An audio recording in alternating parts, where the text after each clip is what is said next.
Okay. Guys want coffee? Good. I'm good. Yeah. Good. Yeah, I get it. And order whatever you want there. Absolutely. If you have coffee, I'm already having coffee.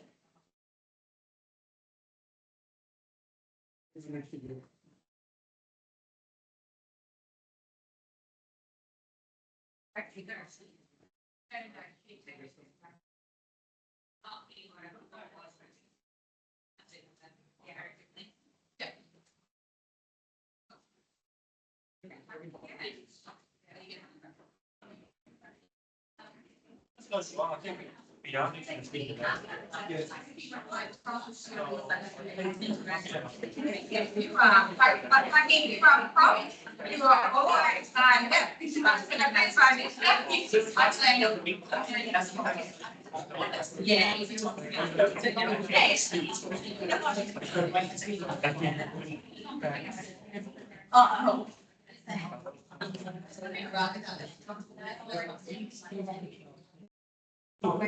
Just now.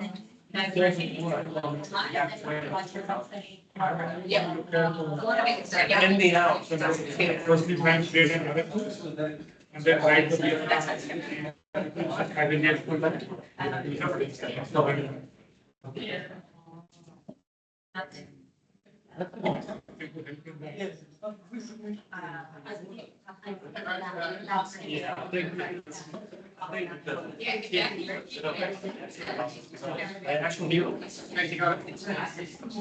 So the customer, the sales, we all the things we have, all the stuff.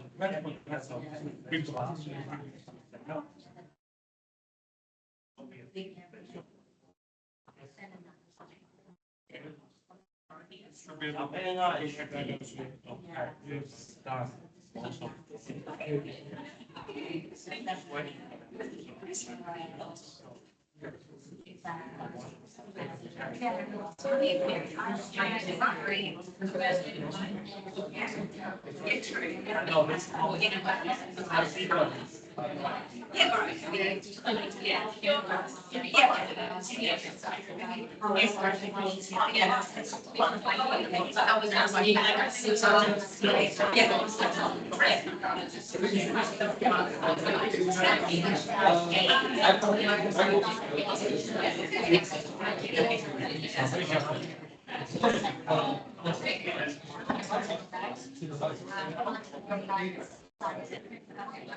I've never quite had time. want a coffee? Do you want to read? Yes. Yes. Yeah, good. Am I gonna run things first? Yeah. Welcome everybody. You go. I'm actually just gonna sit down and let Kim do it. Fabulous.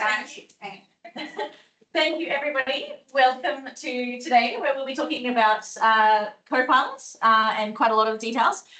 First things first, just a quick little bit of housekeeping. Thank you for meeting us here. Hopefully it wasn't too long a walk from your office. I know it was such a journey. There is a bar tab at the coffee, so if you want to grab anything, please do. And there is a coffee list here as well. So at 10:40, we will be having a quick break, and they will deliver any coffee orders. So this will be passed around. If you want to write your coffee order on, and that will be delivered at 10:40 for your coffee break. So just pass that around during the session, and we'll get that filled in. So before we start the official proceedings as well, we would like to acknowledge the traditional owners of the land that we stand on, and pay respects to the elders past, present and emerging. And as well, there is a bathroom just here if anybody needs to go. So we have our own private one. It is just a shared bathroom, so make sure you knock if you're finished, leave the door open so people know that it's free. And there's also one out there if there's a line queuing up in here. There's also one just out there.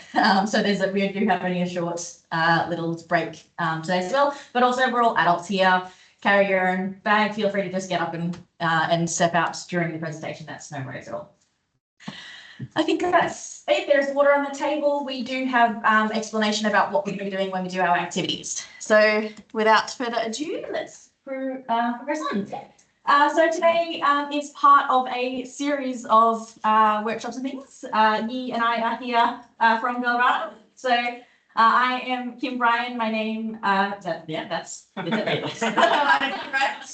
I'm a solution architect, so I design solutions for Microsoft efficiency platforms, which is Power Platform and Copilot, so technologies around AI.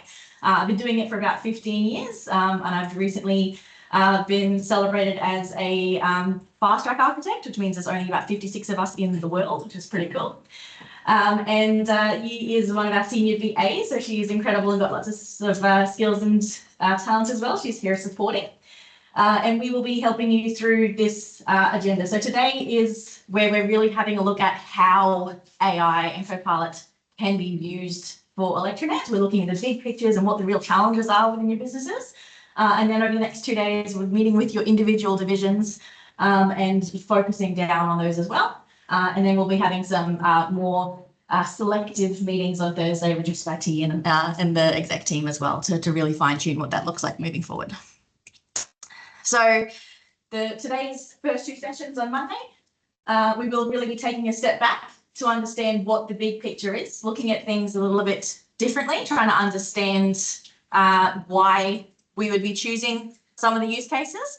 We do know that each of your divisions kind of came with a use case or a scenario of how we could potentially use this. So we will be doing a series of scenarios and looking at that. And just before we also move into as well, we would like to request a super quick shuffle of the room. Well, just making sure everyone is sitting in their divisions, because when we do move in our activities, we will be doing hands-on tasks and you'll be working with your division, with your use cases. So please make sure that everyone is sitting with their team. So if you were talking, does this scenario make sense for us? So if your people side to side of you are not your division, please make sure that they are. So make sure that when we're sitting together, we're sitting with our division. So if everyone is not sitting with their division mates, please up and shuffle around. Make room for. I'm pretty sure it's different. We're pretty good at it. Yeah, you're very good. You got your quick bit out there. Yes. Yes. Right. There's a couple of shuffles.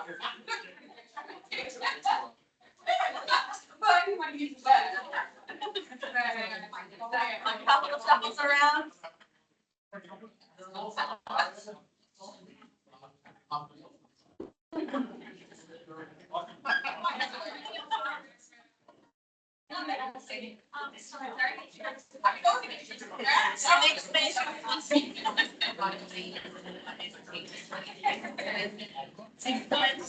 Yeah. Thank you so much. You're brilliant. Okay.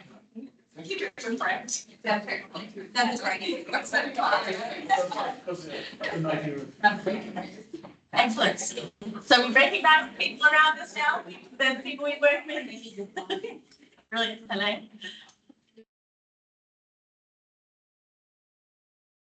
Excellent.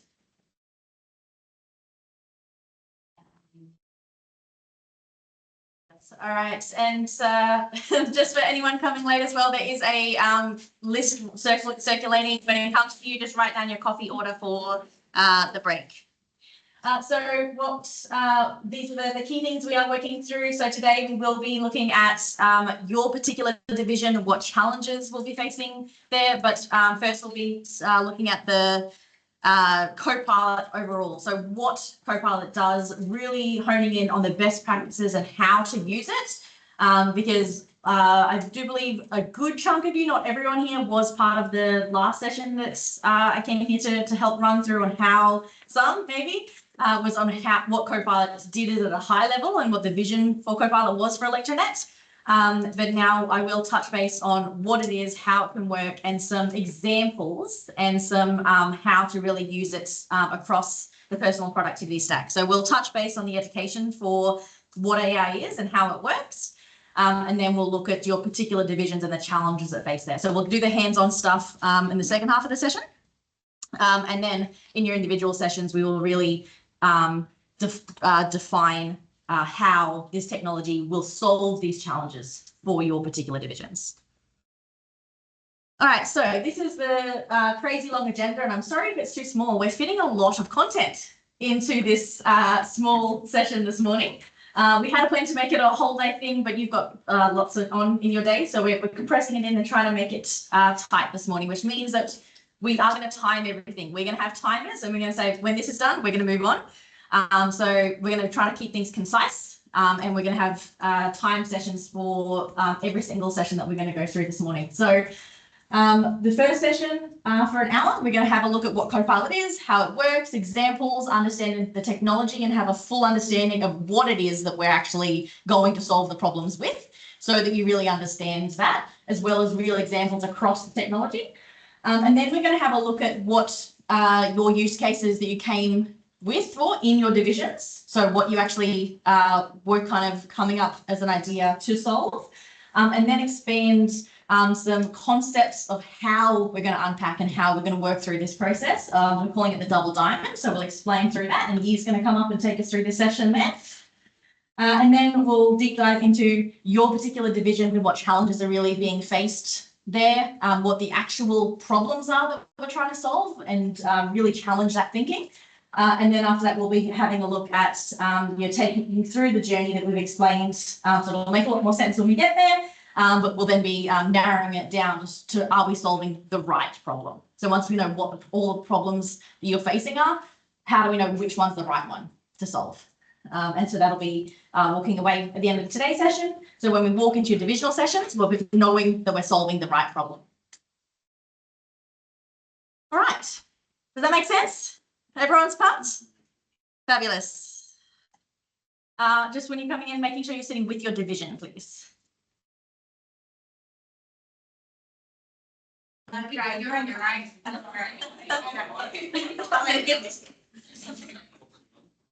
Okay, excellent.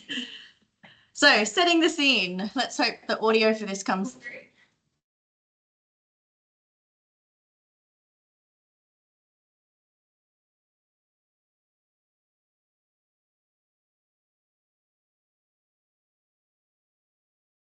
Imagine in business for years.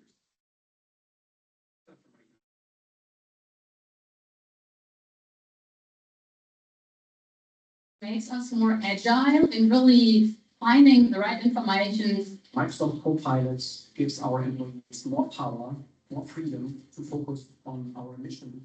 Copilot now is helping us tell the story behind the data. It is automating, it is prompting, it is imagining, it is creating. Copilot gives our people the gift of time. If we can give our sellers back 4 hours a week, it's worth $50 million in annual revenue, and that is math that matters. It's not a question if you should adopt Copilot, but when. And I can give you the answer to when. It's now.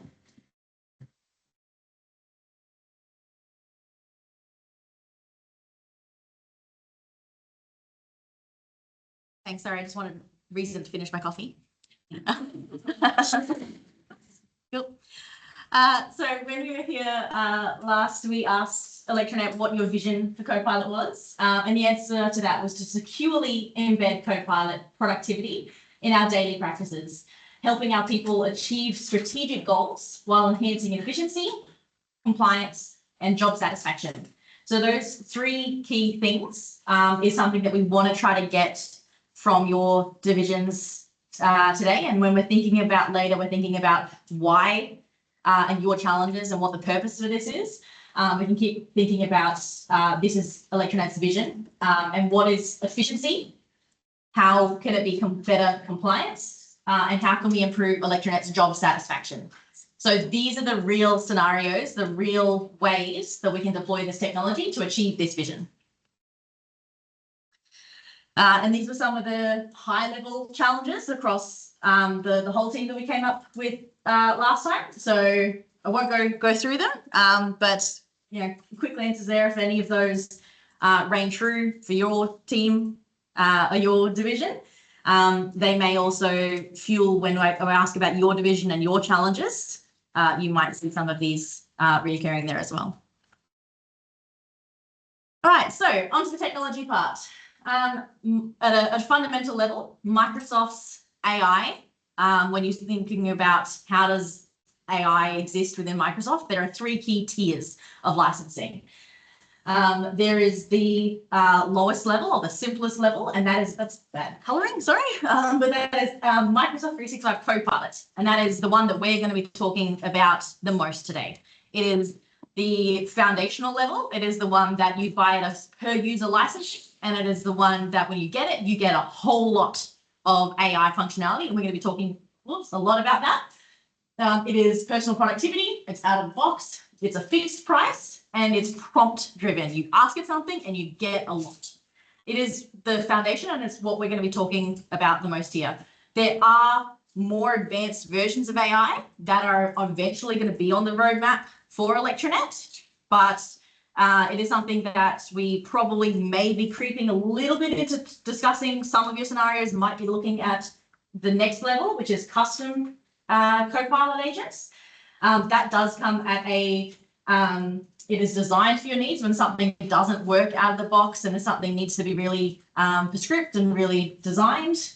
We can design both, but it is consumption-based licensing. So it's the more you use it, the more it costs. So ElectraNet are wanting to focus on let's embed this really well and look at then the use cases for these. So when we're talking about our scenarios, we're going to be looking at how we can make the most use of this across all of the divisions until we start edging into the more expensive side of things. But AI is available within Microsoft at this really advanced level as well at Azure AI Foundry level, where it can do incredible things, where it can do video detection across things and can actually look at how much protection people are wearing and automatically alert people without being prompted to say, hey, this person on site's not wearing their protective gear. And there's a whole lot of AI functionality that's available there, but we are just going to look at the foundational level first but knowing that all of that's available and in the potential roadmap for ElectraNet is something to keep in mind. Okay. Oh, by the way, I talk really fast. So if anyone has any problems, just feel like, sorry, can you repeat yourself? This is interactive. We are, all here and in the room. So please, I will try to measure how many grimaces and scratched heads I get. So feel free to tell me to slow down at any point. The personal productivity is the key piece of functionality that we'll be talking about today. And these are the two terminology pieces that kind of separate those two tiers between that foundational Microsoft 365 Copilots and the custom Copilot Studios. So when you typically think about the things that are going to be helping a group or a division or an individual, you think about personal productivity. And then when you talk about that level that's going to help the whole organization, or you're going to be integrating your tools and lots of big, really the whole system-wide things. That's that business process level, and you need to potentially build custom agents. There is something in between, and we'll get to that soon. But this is the terminology between the custom copilots and the individual personal productivity. So you will hear that personal productivity terminology quite a bit. Sounds like some coffees have come in. Do we pass them around if you made an order earlier? Yep. Yeah. Yes. If you made an order as you were coming in, just jump up and we'll pass, check what they are.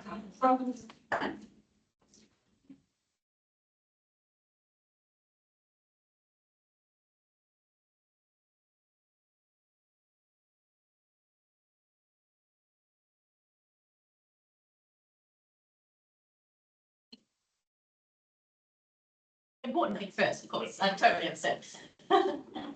How can you possibly think about AI without caffeine? Cool.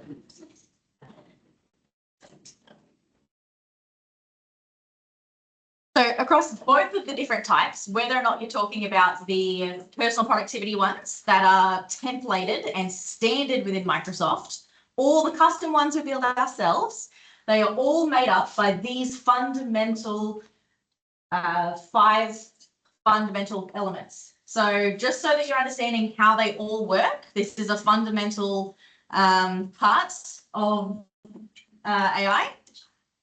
And they all, so even the ones that we're going to be talking about today as the personal productivity ones, they are still shaped by these 5 fundamental parts that make up an AI agent. And they're more relevant to understand when we are building our own, but it is still important to understand these are the fundamental parts when we're looking at the standard ones Microsoft builds. So the most important part that you'll probably hear when you're listening in the industry and it says GPT-5 has just come out, posting articles about this. These are the foundational models. So this is the model on how do I do this. Think about it as an algorithm. It is a formula on how do I understand things. That's the foundational model that trains AI. So you've got generative models and how do I do things, or it could be an analytical model. And there are different types of ways that AI actually works. And that is something that all AI will have. GPT is one of the foundational models, and it has different versions as it learns new things. Microsoft have actually, will take that new technology that GPT-5 have built, and then they build their own. So Copilot within itself is its own foundational model. It is technically kind of like a model behind GPT, but my Copilot adopted GPT-5 within days. So it's also caught up, but it does not advance at the same rate at the same time. And so like Google Gemini, they are also their own models, foundational models. And when you get to those advanced tiers, you can choose which model you're using. At the foundational levels, you can't. So you get to use whichever one Microsoft tells you to. So you get the model, and then you have the different things that AI can do. So it might be able to send an email. It might be able to summarize something. You might be able to answer a question. And those skills are based on the knowledge that it has access to. So if you're asking it a question in Word, then this knowledge it has is listed is within the context of that document. So the knowledge it has is wherever it is for those foundational models. But if you're looking at some of the custom ones, you might be able to give it some knowledge. You might be able to go to this website, go to the SharePoint library. So you can give your AI knowledge. And then you can ask it to do skills. But a lot of the templated ones have standard skills. They can only do certain things because Microsoft gives it a standard framework of what it can do in the context that you're asking it to do. So we actually have a whole list of capabilities, what the templated ones are able to achieve, and some of them it can't do. Some of the things you can ask it to do, and it says, I don't know how to do that, because it's a templated standard one and it has standard set skills. And it can only have the knowledge within the context that it gives you. So we'll talk a bit about that as well. And the orchestrator is the actual agent itself. So this is also has context to it. So it is relevant to where you are. So you will be This will be your specific agent, your specific personal productivity orchestrator. Okay, sorry, thank you too long. Okay, yeah, I know we're tight, sorry. So this orchestrator will be your Copilot agent, and the user experience will be where you're accessing it. So within Word, within Excel, for these fundamental ones that we'll be having a look at. But if we're building our own, then this user experience could be anything. It could be within a Canvas app, it could be on a website, it could be chatting, or it could actually be in the background, just taking data and pushing it somewhere else. So there's quite a lot of custom user experiences you can do, but with these standard ones, it's always just within the app that you're in. So these are the fundamental structure of a Copilot, and the orchestrator is the agent itself. It takes its skills, it takes its knowledge, and it pushes it out to you somewhere else. So that's just so you can understand what it is behind the scenes, because a lot of people just think it's magic, but these are the things that it's actually doing. And this foundational model lives within Microsoft. So it doesn't go out into GPT, it doesn't go out into this giant server. It's your technology, it lives within ElectraNet. So there are simple agents and complex agents. There are easy ones, there are hard ones. These are custom agents, being able to do technical ones or being able to generate ones. And there are hundreds and hundreds of capabilities. Can you get the cards? I've got 2 in my bag. So there are, this is called the, we call it the dual X color chart because it looks like there's paint chips. But there are hundreds of capabilities that AI has. So when we are looking at if we were to build custom agents, it can do hundreds and hundreds of different things. Yeah, just put one on each table, so I forgot to that. So we have those that we're just passing around, so you can kind of see what those look like if you wanted to look at some of the things that AI can do. And we also have in the boxes that we'll leave with ElectraNet, there's hundreds of little actual cards that has more than just these high level headings, but actual individual capabilities within them. So within red, there is another 30 different capabilities that AI is capable of. So there's a lot of functionality for generating text. You can actually order some examples of what do you mean by generating text. You can generate emails, you can generate work orders, you can generate this. So there's quite a lot of functionality within there that is capable of. But we're actually going to be looking at the personal productivity level. So yes, it can do all this big, beautiful stuff, but let's really drill down and just look at that foundational one that ElectraNet wants to focus on first for your divisions, and that personal productivity. How do we get the most out of our day-to-day tools? So the key ones that it is available in primarily are, your day-to-day tools: Outlook, Excel, Word, PowerPoint, and the top 10 things that are most valuable in your day-to-day is to be able to recap a meeting. So these are just some, a couple of quick examples. To be able to look at your meetings and ask it to keep track of what you're up to, what your topics are, what are the actions that I had in this meeting. So when you're talking in a busy meeting, you can actually have it record that. If you're using it, you probably would have seen those functions already. Summarize big email threads. If you've been pinging backwards and forwards, you can ask for a summary for all of that, including what actions or who said what was the tone of that email. And ask it to draft email. You can also personalize the tone. So this is an important thing, that it knows who you are. It can actually track your tone of an email, but you can't ask it to personalize other people's, like the way that they talk, but you can ask it to like the way that I respond to things. So it can use your sign off. If you always say cheers at the end, it will use that in your tone. So you can say, respond to this the way that I normally would. And it doesn't sound like AI. It doesn't use the M dash. It actually sounds like you do. But if you have to ask it to. You can summarize documents. You can tell me about a project. So you can say, tell me about, this new Copilot thing, and it'll say, oh, well, there was meetings and this is what they said. So we can actually summarize those. You can get ideas. You can help me write documents. And within Word, you can also do it from other files. So from this template, from these other documents, and give it data. So when we talked about the actions, you can give it knowledge to help fuel those data points as well. One of my favorite things to do in meetings as well, because I'm particularly forgetful and distracted, is like when someone's introducing themselves and then halfway through the meeting, I say, oh, who was the head of this? And then it'll say, oh, that was this person. So during the meeting, you can actually talk to it and ask it things like it was an assistant to the side. So that's a really, really helpful function. Make you seem a lot smarter than you actually were, or that you were paying attention when you weren't.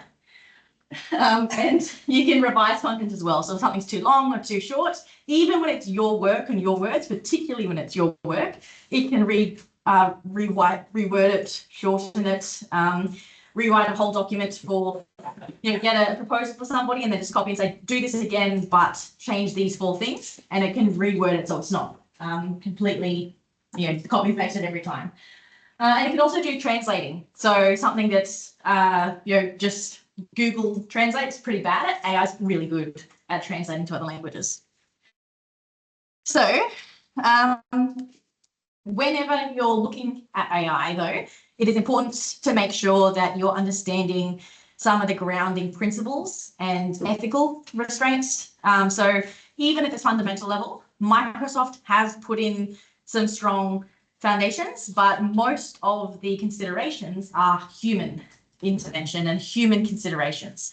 So as you're thinking about how are we going to use this, it's really important to understand some really important rules and tools and processes.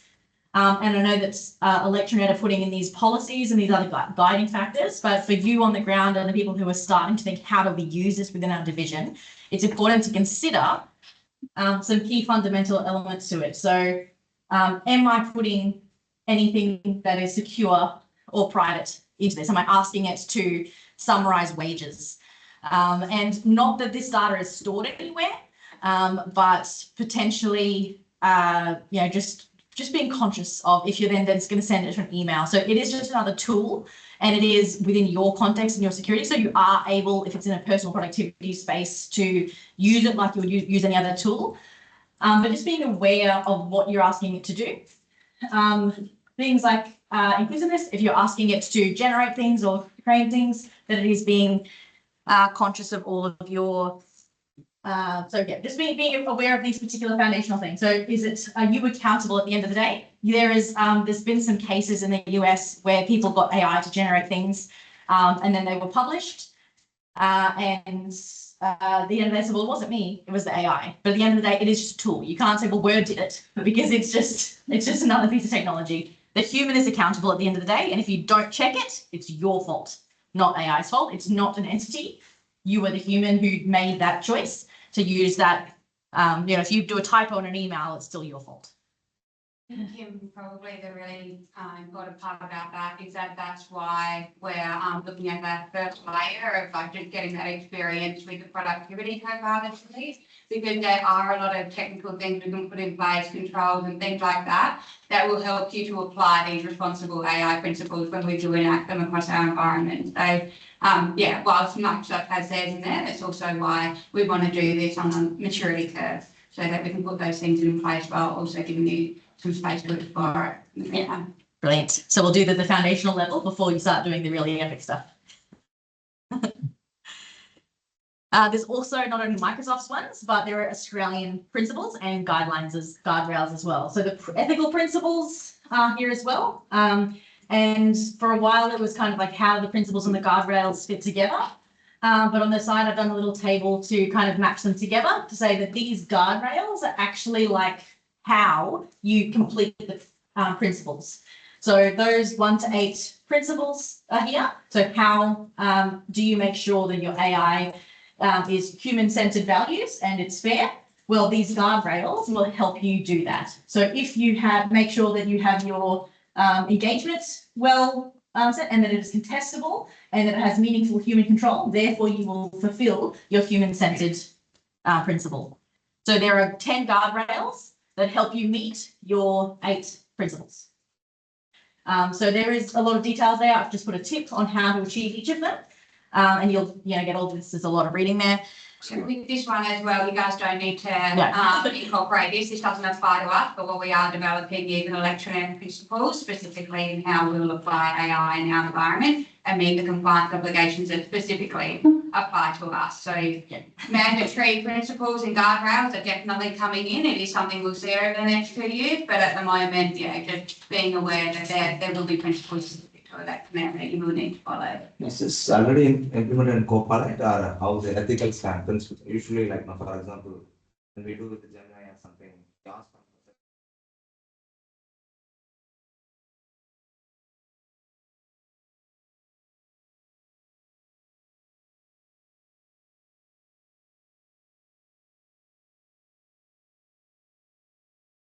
So some of those guardrails are built into Copilot, but the reality of it is that it will learn from what you put into it as well. And then there are some things that you will need oversight on to ensure we're doing like the inclusivity principles, the transparency principles about knowing what decisions we're delegating to AI and being really clear about those sort of things is why we want to do a version of this that suits our environment and the use cases that we'll put in place. All right, so I'll try to go quickly through these, but this is probably the most exciting part for you, which is the do's and don'ts of some of the actual apps in Copilot. Being aware of,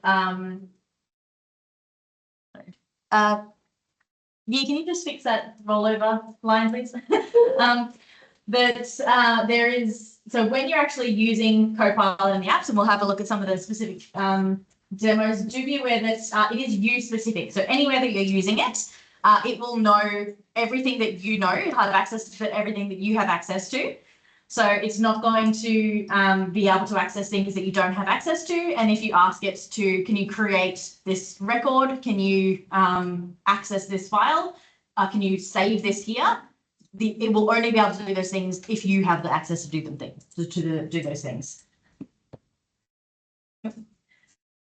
You can call other people, other files, and other agents. So if you're in Word, you have the ability to just leave it. You're making it loop. Cool. You have the ability to individuals, so you can say friend, when is this going to be fixed, and all those sorts of things. And you can slash to get other files, so you can say use /this template and generate me a new PowerPoint. And you can actually use those slashes and when you're talking to an agent, and I'll show you what that looks like in just a second. But it is a very, very important, powerful piece of technology. I see some fiery brows. I will show you what that looks like in just a moment. But it is important to be able to, when you're in context of file, that you can actually call other files to give it additional knowledge to support what you're doing. Now, this piece here to say that if you have created mini personal productivity agents, which also is coming soon, which I'll talk about in a second, you can actually call them from your apps as well. So this is kind of some high level just remembers, but I'll fuel this knowledge in just a moment that as we actually create some mini agents, where you are, you're right here, I tripped on it. Wherever you are in your technology, if you're in PowerPoint, if you're in Word, you can actually swap your agent from the Microsoft templated one and use some of your personal created agents as well. So, and that's free within those foundational models. So we'll have a look at those in just a second. But remember, it remembers your history. So if you asked it some questions last week, you can go and have a look at those as well, and you can track through your history. That's really valuable. And there are specific ways that work better. So if you're not getting what you want from it, you can try asking it in a different way. There are different wording that works better and some that don't. So try asking it a couple of different ways if you're not getting what you want, or try Googling, how do I ask Copilot this? Because there will be a specific phrase that it's expecting to hear. And so quite often you don't exactly get what you want, or there might be something that you're missing. So we'll have a look at some of the best ways to talk to Copilot now. And I'll fill in the knowledge gaps on those ones in a second as well. So some of the best practices to prompt per some of the most popular technologies.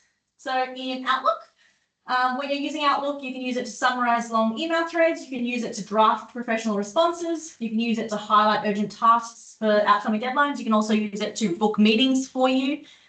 But you shouldn't draft emails without reviewing the accuracy for that. So don't let it just send a bunch of your emails without you. And don't rely on it for confidential content without checking sensitivity. I do believe you have data sensitivity labels, Ren, is that right? Are you using data sensitivity? Are we using what, sorry? Data sensitivity labels? So no, we don't have those at the moment. We have an on people to follow the information management principles. Okay. But again, that's why we have to be really cautious about what we're using in there until we can put those things in place. Yeah, no worries. So It also might be why there's some restrictions when you do go to access a file or pull to a file that you may not be able to do that. yeah, okay, no worries. Yeah. Well, so yeah, if and when the sensitivity labels are available in there, it will honour them. But until then, you're just making sure that you're not sending out anything. So you do need to be really cautious that you're not sending confidential, personally identifiable information within Outlook, because it doesn't know that it's that unless you tell it that it's confidential. So here within Copilot, so this is Outlook. You've got all your emails, contacts inside. You've got a little Copilot tab, and you can ask it a bunch of questions. And you can actually swap between your work and your web, and you can ask it chats on the side and actually just message it, and then you'll get the response just like a chat Copilot. So it's actually in Outlook, and you can actually create emails and ask it all sorts of things from there as well. I'm just going to be quickly through them all because there is quite a bit to get through. So in Word, you can use Copilot to create drafts for you. You can ask it to suggest alternative phrasings or rewrite sections. You can use it to generate whole documents. So you can actually at the very top ask it to generate text for you. But it's really important not to skip fact checking. Or to don't use the AI as a text as is without adapting to your style. So there's just a random document I had open. So these are all the things you can kind of ask it to do. You can also ask it to generate images. People don't realize that Word can do that for you. And you can suggest images as well. So you can get everything that you normally have across your ribbon in Word. It can use all of those tools. It can insert for you. It can summarize. It can create tables. And then when they populate, you can actually just say insert into document. Well, I'll just open one quickly because it is one of the.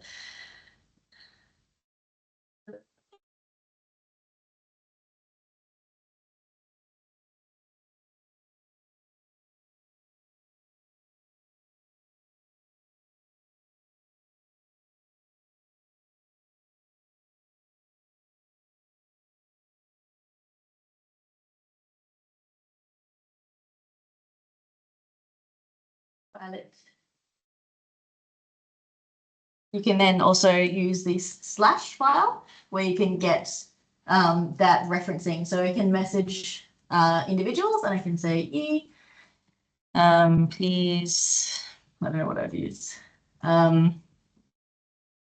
Check file.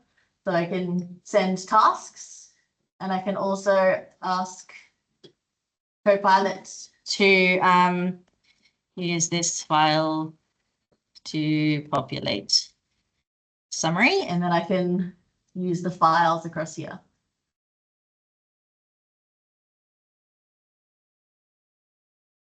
That's probably going to take a while because that's a pretty big work. So it can now summarize the presentation that I'm doing right now and hopefully get a summary of this. It'll probably take a little while because it's a big deck. And once it creates that summary here, I can actually ask it to stick it into the body of the document. Going.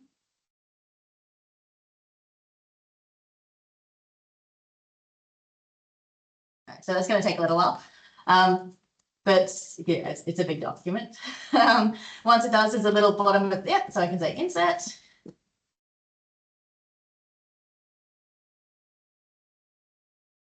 Come on. Or I can also just copy and paste. And then when you've actually got the content in here as well, there's a in context Copilot that you can actually rewrite it or visualize as a table, and additional prompts that you can surface in there as well. So it's a very valuable tool. So it's then turning that part into a table.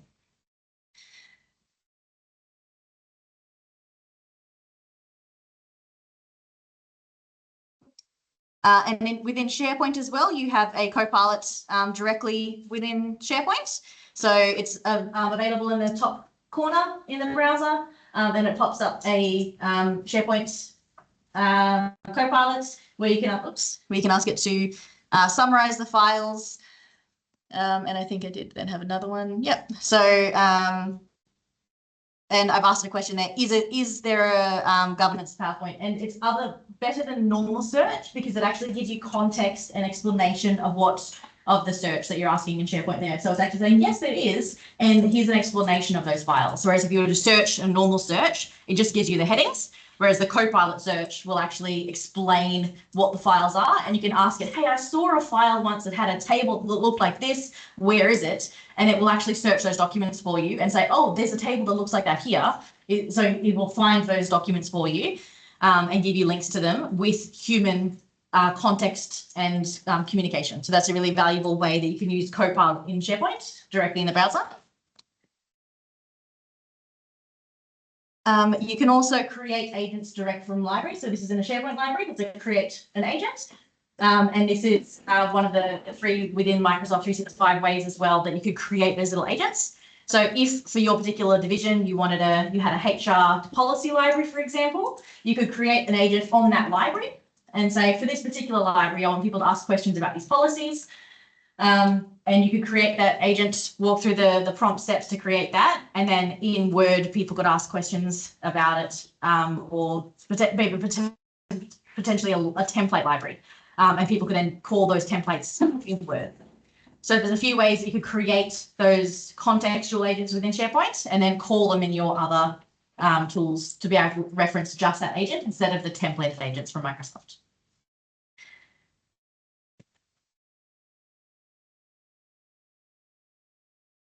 So Microsoft Teams, so it can summarize your meetings, it can summarize your messages, you can have fun with it too. I'll show you an example. And this is also where you create your own mini agents, which we'll come back to.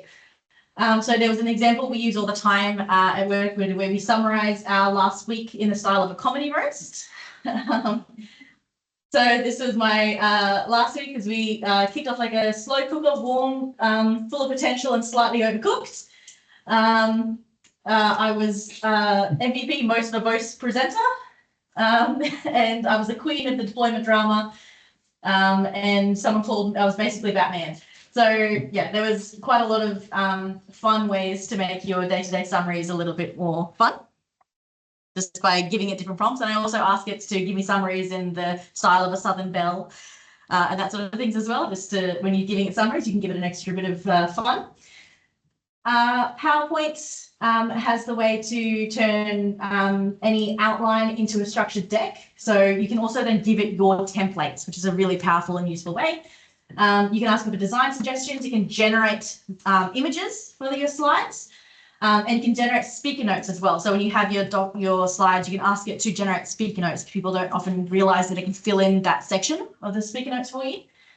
It can note you can't add content to existing slides. So if you have a slide, people often try this and it fails, where you can say, hey, correct these two paragraphs. You can only create and generate whole new slides.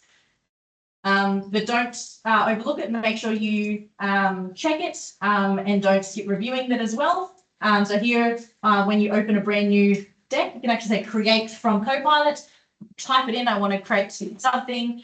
And you can choose your template for it to pre-fill. So make sure that it's aligned to your design. What was that one? And those are just some of the prompts that it can do as well. Add a slide, create a presentation, summarize the actions. Just back on the Teams one. Yeah. Does it have to be a recorded meeting? So you don't have to record the whole meeting, but you can just say turn on transcription. Okay. So it does need you can't do it after the fact unless you had transcription or recording on. But you don't have to have the video at the end. Like if it's a sensitive meeting, you can just say turn on transcription for Copilot, and it doesn't actually even keep the transcription at the end. It just transcribes for Copilot, and then at the end there's no proof, but you can ask Copilot questions about it.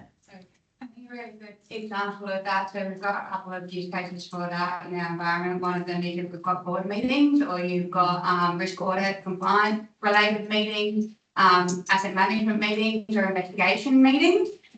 You're better off not recording those, but using the transcription tool for those sort of things. So yeah, it's about making sure that you're aware of what the parameters are that are best practice for how you would ordinarily record those meetings anyway, or whether, so if you just ask yourself the question, which is what we ask the board to do, is would you rather just have a summary of this and do you need context or do you need every detail of discussion? And that'll help you decide which one's the best way to record that. Yeah.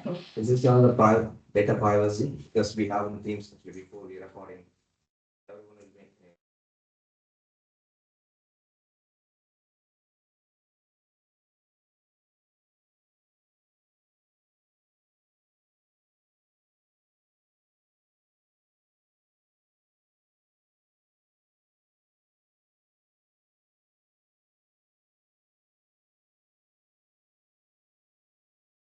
Yeah.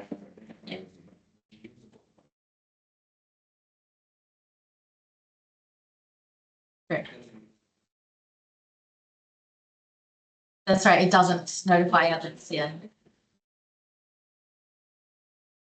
Yeah. So, but the transcription's not available at the end. But that is an ethical question because so you'd expect that as a human, you would then tell people I've turned on transcription or Copilot will be able to summarize this.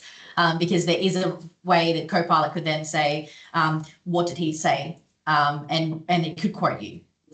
So there is risks there that Copilot would be able to retrieve a quote from the meeting. Yeah.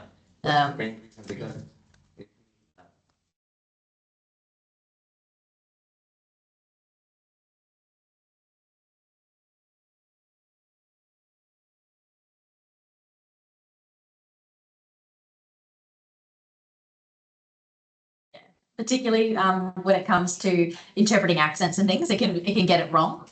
So absolutely, and that's why it's not Copilot's fault; it's the human's fault, and we need to understand that it could be if an assistant was sitting in the corner and typing it out, and she misheard something as well, or he misheard something as well. So it's important to make sure that whoever is responsible for leading the meeting lets everyone know, hey, I have an annotation tool and it is capturing it. So that's why it is, aware of all the policies and the other ethical side of things. So great flag. Yeah, I think look, probably not that well advertised, but the legal team did put something out about a year ago, just letting everybody know that regardless whether you're using Copilot or whatever it is, recording meetings, is something that you do need to run past the legal team, depending on the type of meeting that it is. So if you're not sure, have a chat to them because there are restrictions on the types of meetings that can be recorded and employee privacy in that. But again, to your point, Kim, that's why the human in the middle piece is so important from an ethical perspective as well, and having someone responsible for ultimately checking the accuracy of those transcripts before we just go and put them in something or send them out in an email as well. So yeah, it's a really good point. Yeah. Right. Copilot, it can analyze. So a really quick, I think a lot of people will ask things like ChatGPT to analyze things, but the way it actually works under the covers is it's really just looking at statistical generation. So what are you expecting to see the next number? But Copilot is one of the few models that it is actually good at analyzing. So you can actually give it a table of data and say, what is the most common? What is the highest number? And it will get the actual look at the data and analyze it. It won't just guess what you think you want to hear. So Copilot is able to do that. Yep, sorry. Okay. So it can analyze simple data. It can't, the out of the box one's not great if you have like a million rows. You would need to get some of the more advanced things for that. But if you're looking at simple analytics, you can do that. It can suggest formulas. It can generate charts for you. but it can actually only do that into a new tab. So you can ask it to generate a chart, but it'll have to put it in a new tab for you. Oops. So there, so it's like, just we created a pivot chart from us. That's off to the side, but I said make a pie chart, and it created it. And then I said add to new sheet, and it created a new sheet for me. And I asked it to generate sample data. That's another good example for using Excel. And you can generate that, and then you can just add it. I say add to sheet. So generating data, it can do as well. Really quickly, whiteboard. I'm not sure people use whiteboard, but you do have the ability to generate sticky notes, organize them, group them, create process diagrams as well. It can actually create a diagram for you in there as well. If you've got dot points or sticky notes, you can create a diagram, and that's a really valuable use. A lot of people use Miro or other tools, but whiteboard is actually underutilized, particularly with the AI of Copilot in there. I'll fly through some of these ones as well. OneNote has a lot of value in there as well, because you get all of your summaries can look across pages. So you can summarize and ask a lot of details in there, which searching can be a real struggle in OneNote. So you can find key insights in there and to-do lists in Planner as well. You can ask it to create tasks and also link that across multiple plans and ask what's the summary on these projects, what's the most up to date. You can actually ask it to generate tasks and what's upcoming. So there's a lot of functionality around Copilot in Planner. And Loop is also a really underutilized tool. If you haven't been using it, it's really quite valuable. So it can help you summarize a lot of your dot points and checks. I use Loop all the time, more than OneNote these days. To be able to have that shared space, it's like a little page to be able to have little dot points and that, and you can embed it in emails, in Teams, and always have that perpetual little pane of status updates, and Copilot can summarize those and create them for you as well. The little loop, so you can loop to create draft content there as well, to summarize some of those and create that campaign strategy from those dot points. So Copilot in Loop is very powerful.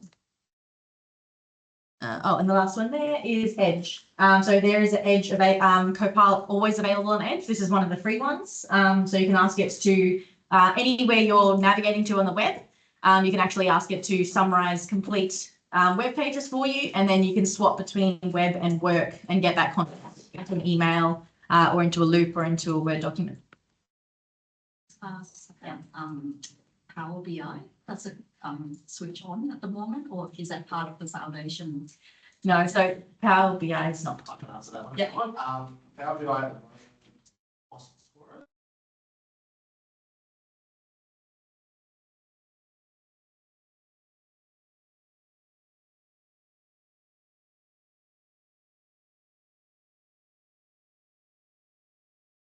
Excellent. So general things to keep in mind: know your data boundaries.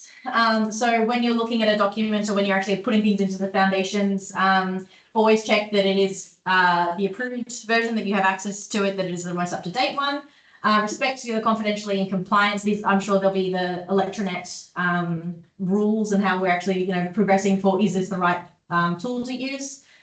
Check your sources before sharing. So AI is known to make things up. If it's given you a dot point list, if it's given you a summary, check that. It's not always going to be true. Do not take it as fact. Prevent accidental sharing before oversharing, before sending or presenting Copilot generated outputs. Always check the content and make sure that it's meant to go to the right recipient. Clean your workspace, so archive or move outdated or irrelevant files, so that when you're in a project or in your own SharePoint, a lot of people be like, oh, this is project's done, I'll just archive it. But do be aware that Copilot still has access to all of that. So if you're sharing your OneDrive or your SharePoint and you're asking it to look at a library, archived folders, they're free game. So if you're expecting it to access whole libraries or whole spaces, it's not going to know that archived folders aren't part of that project anymore. So if you're wanting it to fuel whole areas or version 1, version 2, version 3, version 4, they are all part of that, that knowledge base. So it's not just going to look at the last version. You should actually be cleaning up old versions or, final actual one. Make sure you've got good naming conventions and actual, the data that you're wanting it to look at. Because if there's 20 versions there, it's typically not going to always know what your naming conventions are. Document your usage decisions. So that is something that ElectraNet's working on, but for your particular divisions and how we're using it as we're working towards a unified process. If you would find something that works really well, make sure you're sharing it and you're celebrating your successes.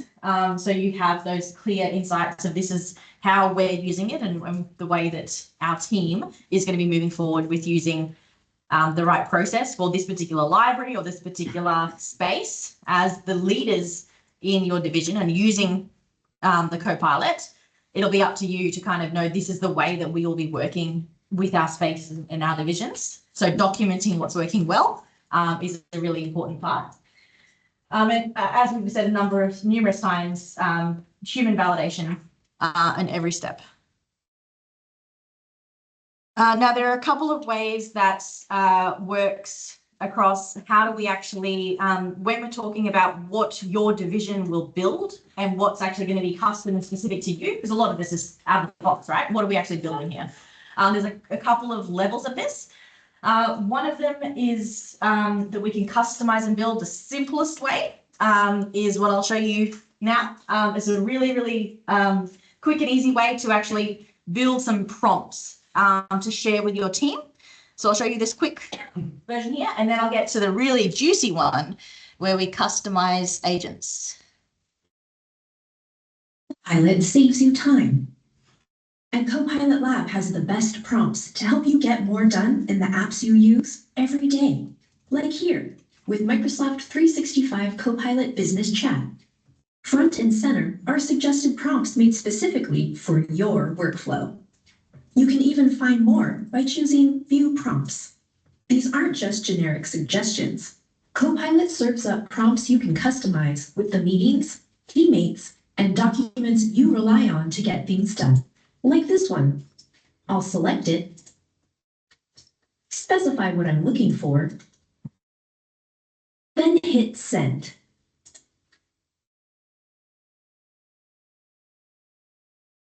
We can even save this prompt in Copilot Lab. By saving a prompt, we can reuse it again and again whenever we want. If we select View in Copilot Lab, we see we can always find it here with our other saved prompts. What if we want to create and save our own prompts? No problem.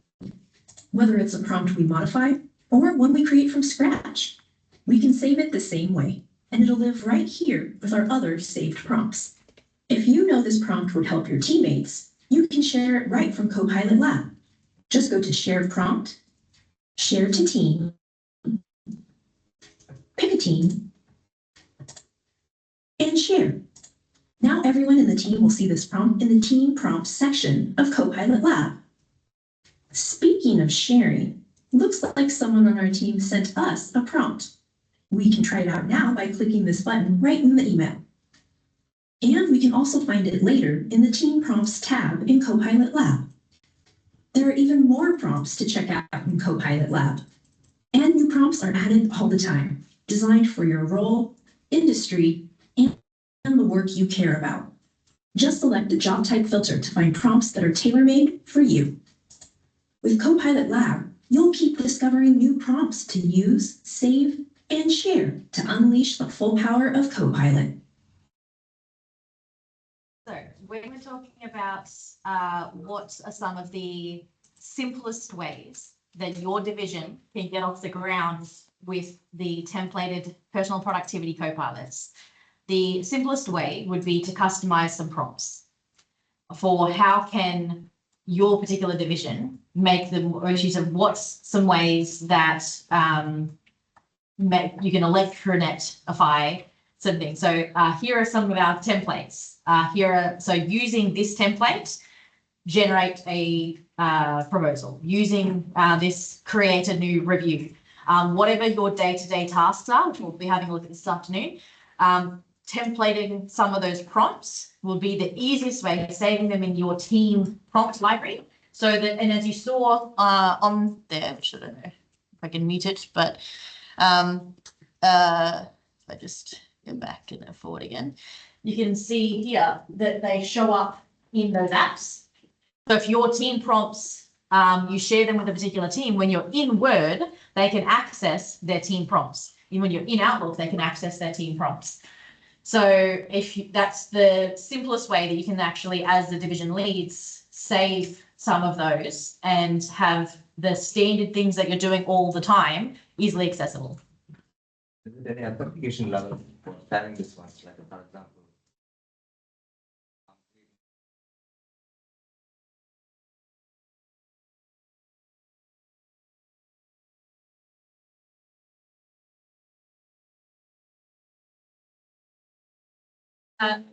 We'll make sure that they'll check to make sure that it's only certain people are able to share them. So that is a setting that we can turn on. Only a certain level will have the ability to share. So not every man and his dog will be creating a million prompts and sharing them with everyone, and like the comedy roast one, because you'll have 20 versions of that. We also have centralised control over which agents get approved. So then you go process. So for example, I can look at all the agents that have been built and I can say that one's not appropriate for us to share beyond a particular team or something like that. So we will be governing the agents that do get built in that way. Eventually that'll become more of an enterprise governance over AI thing, and but you will, like everybody on this, will be part of how we develop those kind of guardrails around when's the right time to push out an agent, and part of our technology strategy as well, and very similar to how we do development operations anyway. Yeah. But in the initial phrases, yeah, what are the prompts will be some questions we'll be asking. Yeah. So that's one way that the divisions can think. So that if you're wanting to, like, how do I just, I'm a little bit nervous about the next step. This will be an easy one. What are the things that we're going to be doing all the time? Now the next, don't that again, shush. Cool. The next way is actually building mini agents at this level. So when at the start, I was saying you've got your custom agents and you have your personal productivity, which are templated from Microsoft. And I said, there is something in between. This is what we're talking about, that's something in between. So this is Copilot Studio, which is that third tier level of licensing where everything you build costs subscription, costs extra money.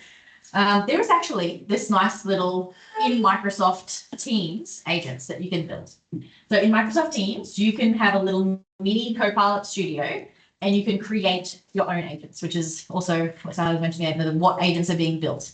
And this is probably what some of you may be building or talking about building when we're talking about your particular divisions. How can we build some things that are a little bit more customized than what Microsoft provides, but aren't going to cost lots of money because it's available within Microsoft.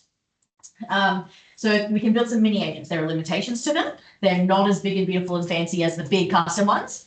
But you can go to Teams and we can create them, we can build them, and they're easier to create. So we can talk about, and in tomorrow and the next day when we're talking to your division specifically, it'll be, you know, what could this look like?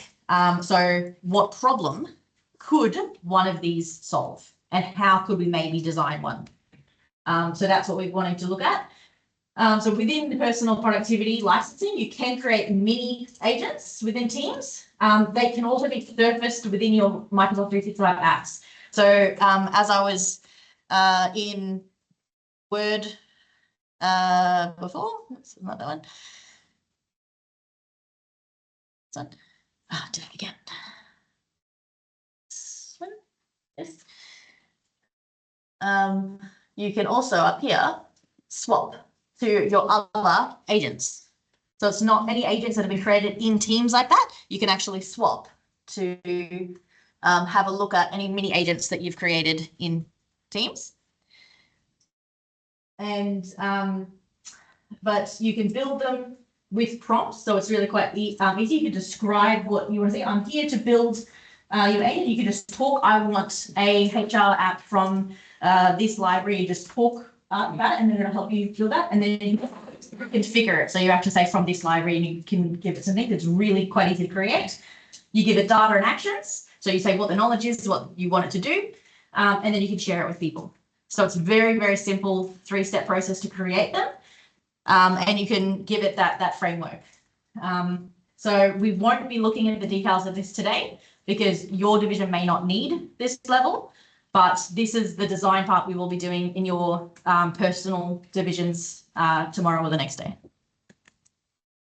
And there are limitations in there as well. So when we're talking about the design part, we will note if it's going to be appropriate or not. We can only do, compared to the big, beautiful ones, there are limitations.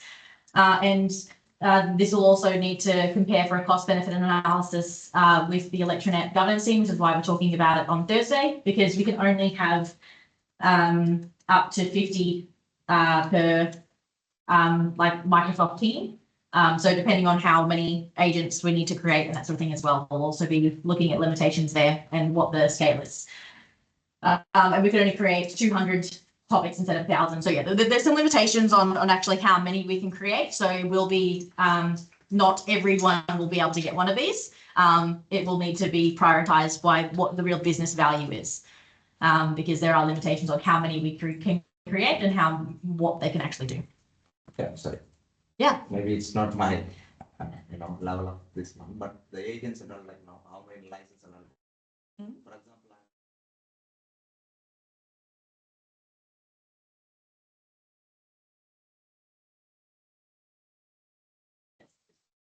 So yeah, it's 50 total. So if you remove some and add some new ones, yeah. Yeah, cool. All right, so quick agenda check-in. We have established the technical understanding. We've done that. Do we have any questions so far? Yes? Is Copilot. It's not yet, no. Online. So the reason, I'm Sorry. so sorry, Yeah. the reason that we're not doing that is because that is a third-party integration. So all the technical iteration around joining those two together, it has capability to do that. It might be on the roadmap in the future for how we do it, but at this point, if we can keep it within the 365 tenancy and use those sanctioned SharePoint sites that replicate what's in OpenText that's been approved, and it's a way so we can essentially control what information is in there that is a source of truth. Project Online. Project Online, it's a data sort, and so again, Microsoft has the functionality, but that would then be a custom Copilot technology connector. So with the foundational model, it's not able to read and analyze that data. So if it was in Excel, it could. So when you've got the export functions, but the project files are too complex for the foundational models. So it would need to be those the premium ones. Yeah, so it is possible, but Project Online We extract and yeah, Power BI. and it's Planner Premium. It's a whole other thing now. So there's other conversations happening with with other streams of work around that technology space. can we integrate any open source AI with Copilot? Sorry, what? Open AI. Yep.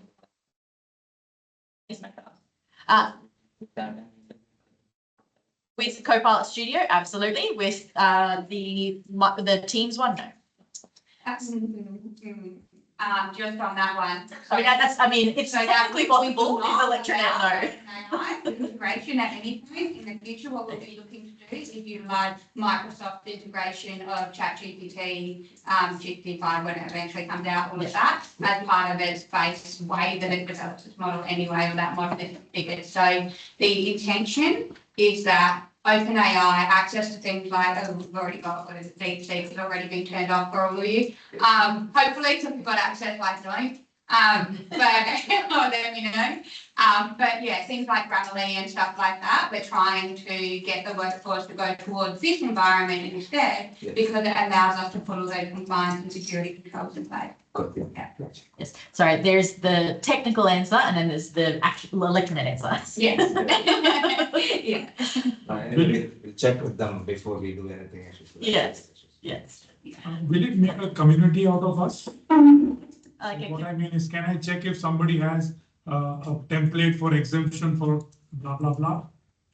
Within the group? yeah, also the center of practice, I guess, is what we call it, but you have another name, I guess, for what we're calling this.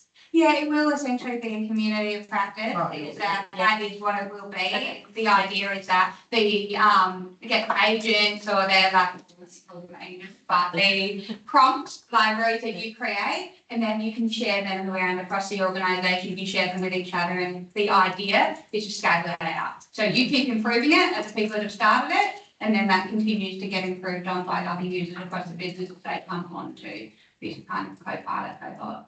Yeah. The limitation, 50 prompts per 10, what's the limitation on those? That is an arbitrary breakdown? Or- That's a great question. So it is, Everybody gets their own setting. so, yeah, so I think that I have it here. So, no, I think you can have,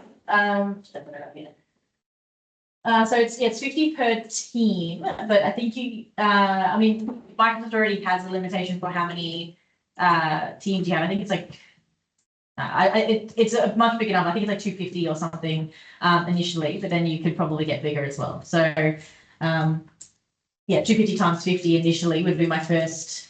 I mean, you've got a pretty big number initially. I think you can get bigger than that as well. We're struggling with the number. Within reason.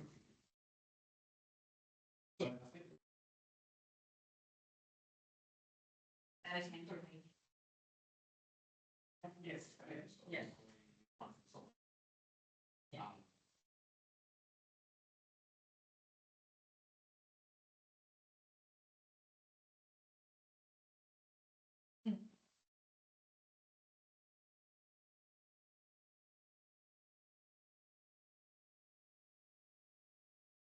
So, yeah, what the governance structure looks like as far as having a sandbox versus, yeah, actual individual teams.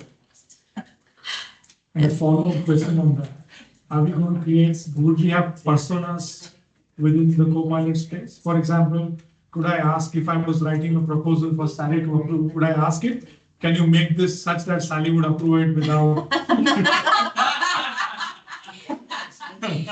How well do you know me?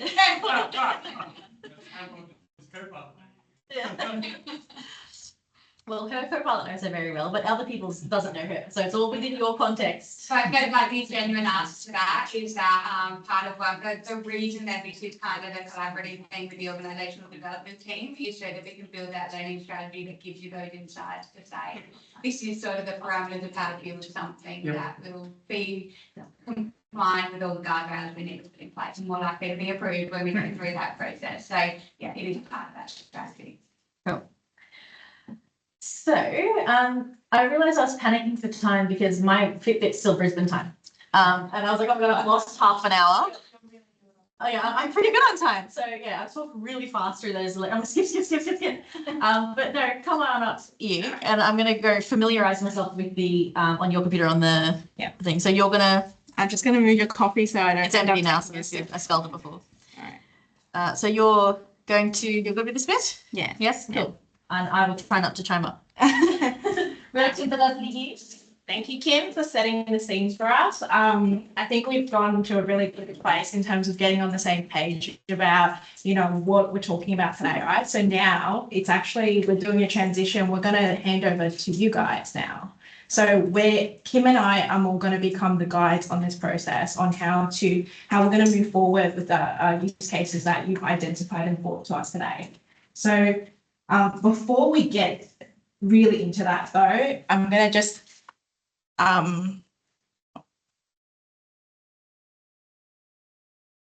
so we're in this part now. So before we get into that, just some really, really simple, but, top tips from our experience on running these workshops. So number one, we highly recommend trust the process, right? We're going to be doing a bunch of activities and it might not always make sense why we're doing certain activities. We're going to try our best to set the scene before we go into these activities. Always just trust the process. We're going to go wide and then go narrow. I'm going to explain what that is later, okay? But trust us, trust the process. We're your guides, okay? We're going to get to the destination from where we are. Where the use case is, we're going to get to the destination, okay? We are going to be doing hands-on activities. We have this icon on the slide whenever there is a hands-on activity, just so, you know, it's really obvious where we're up to. When we're using the sticky notes, I'm not sure we're going to be like putting those sticky notes and the butcher's paper on the wall today, but if you do, top tip is to just pull the sticky note down or across. Don't pull up because that creates the little curve and they will fall off. Even though they're 3M, they're great brands, but they will fall off.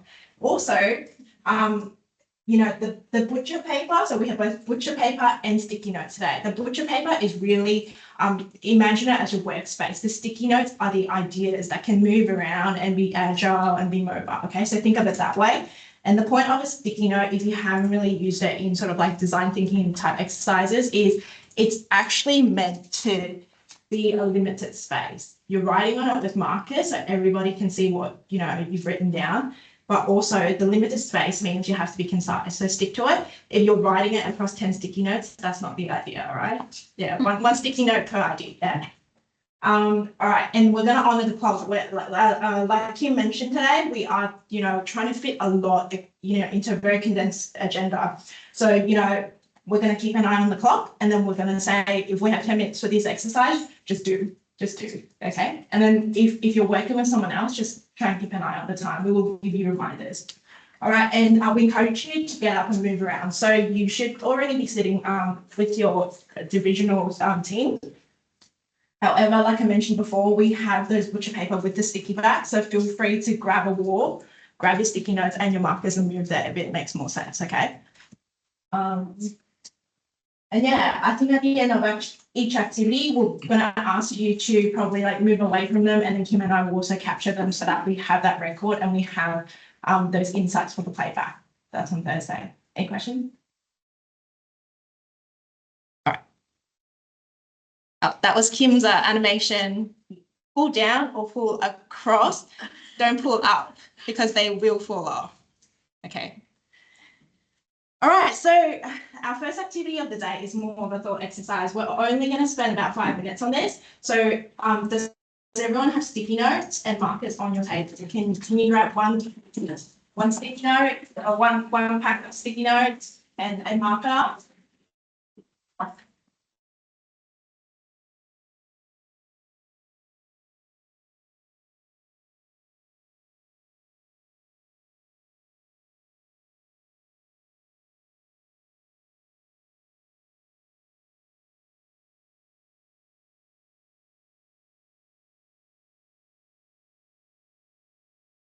Okay, so once you have some sticky notes and a marker, can I please, you have 1 minute to please draw a vase.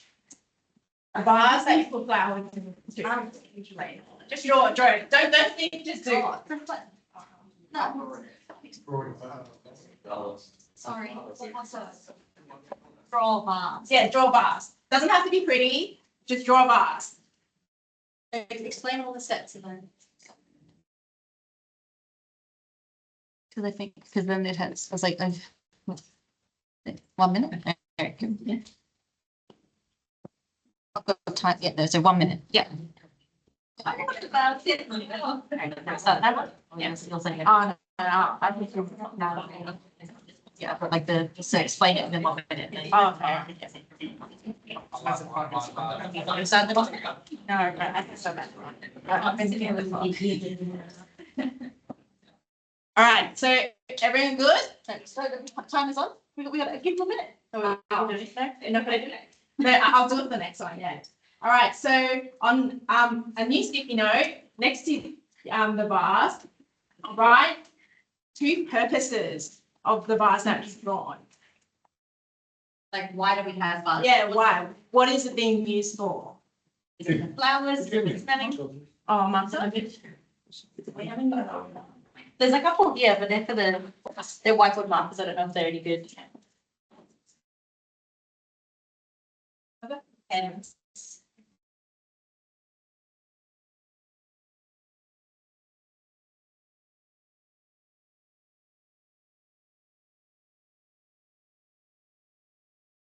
you have maybe about 20 seconds left.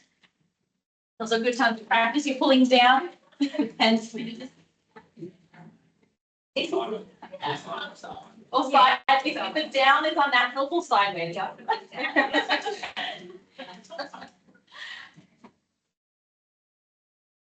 1 minute buffer already? You got 5 seconds. All right. Everyone's good? All right. Awesome. So the next activity, next step we're going to do is write down a couple of challenges of your bars. Like, why does it not work very well?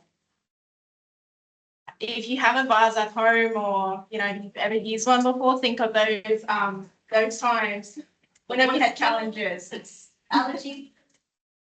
They died.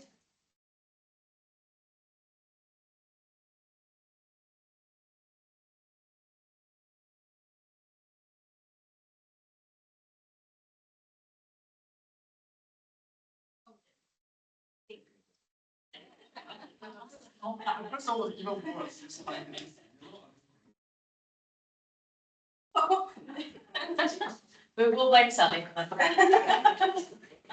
right, you have 5 seconds for this step. All right. We're now on to the next step, which is now that we've sort of listed out, you know, the first 3 steps, now we want to think about if you had to redesign a vase, how would you do it?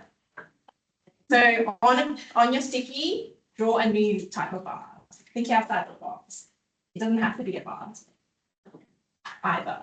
Overcome the challenges. Yeah. Think about what you've identified as your purpose and your challenges of the vase that you first drew, and think about how do we want to change that and make a better version of it in the future.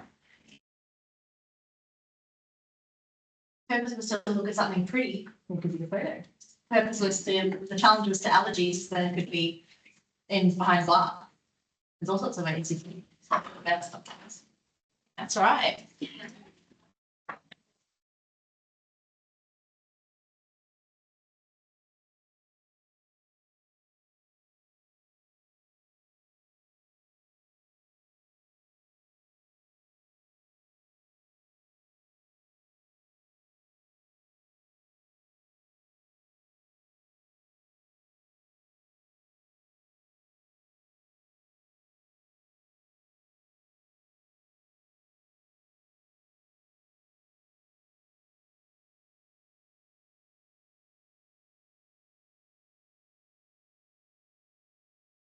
Yeah, 10 seconds. Does anyone need more time? We're good. We can probably move on to the last step then. All right. So now it's time to share with your neighbor. So if you're sitting with someone from the division, maybe just chat about, you know, probably start from step 2, what you were trying to address with your new design. Probably spend about just 1 minute.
Some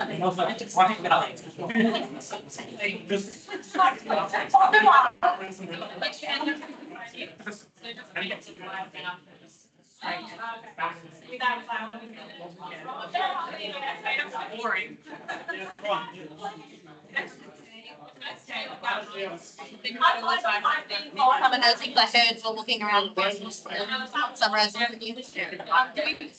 Yeah, this one, if you want to explain the double diamond before or after the break, I think, 10 minutes to do the plan. It's kind of a good lead into that, so do we want to explain why we did this before or after? And we've got people talking now, we'll take a break, and then we'll explain the double diamond. Or did it double, give people back focus to double diamond and take us through? And for this,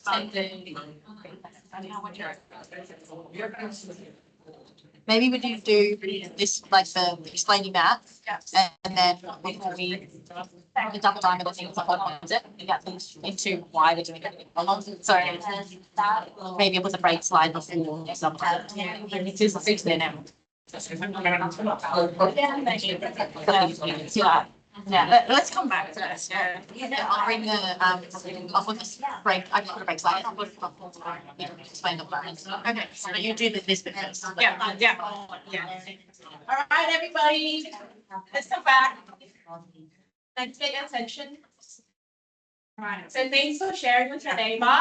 Does anybody want to one or two people want to share about what you thought of this activity and the point of this activity was? Can you guess? Or walk us through how you redesigned the vibe to address number 2 and number 3. Yeah. Do you want to share? From my case? Yeah, from your what you wrote down. Yeah.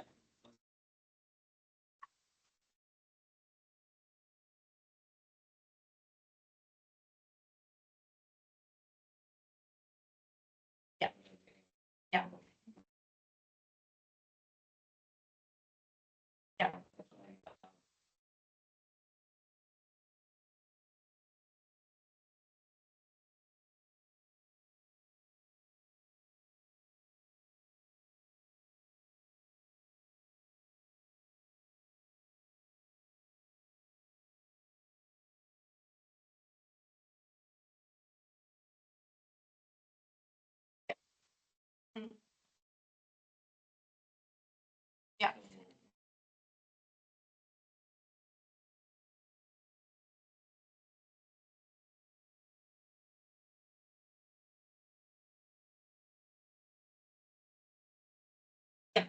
Yeah. So Kim, while we're doing this exercise, Kim walked around and she actually, took down some notes on what some of the redesigned ideas were. Some were, square edges, redesigning the shape of the vase. Over here, there was actually the redesigned, item was actually a pot plant because the challenge was it's really hard to clean and, plants die. Flowers in the vase die. So, making it a pot plant solves that. So really the purpose of this activity is to highlight that depending on what challenges you're trying to solve for, and what purposes you've identified for whatever you're designing, that actually influences how certain individuals and teams might approach the solution, which is why it's so important to do the first part first. And in a nutshell, a 5-minute exercise, this is, a little bit of fun activity to sort of represent what, the process we're going to use is, which is where we start with the use case. We're going to take a bit of a step back, understand number 2 and 3 first, before we go into the solution, because we want to make sure we're not only solving the right problems, but also we're solving the whole problem and perhaps not symptoms of a problem. So that's what the process we're going to follow, and that's what Kim and I are going to guide you through for the rest of this session. And I'll leave you with a quote right before we go into morning tea break, which is from Albert Einstein. If I had 1 hour to solve a problem, I would spend 55 minutes understanding the problem and 5 minutes on the solution.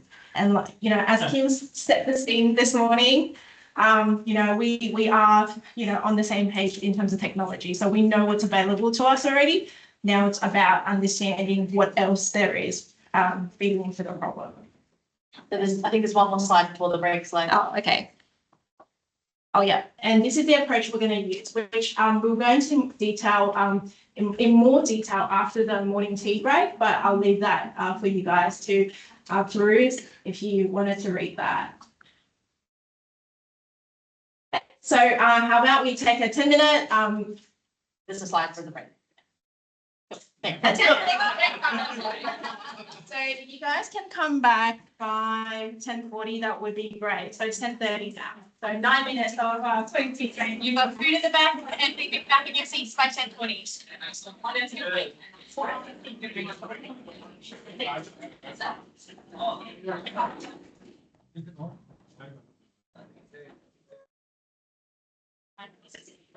Recording by the way, like the camera.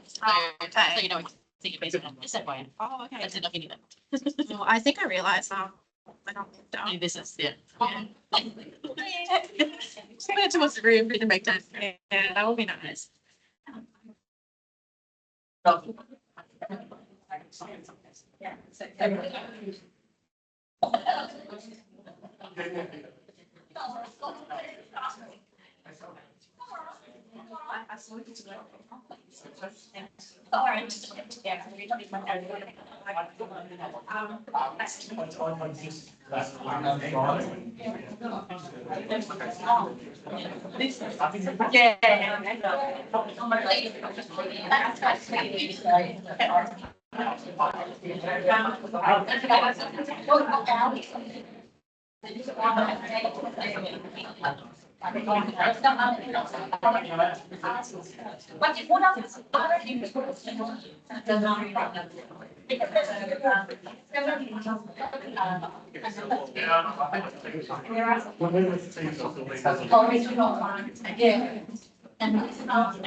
I've just spoken to Sally. She's going and getting some of these. Oh, nice.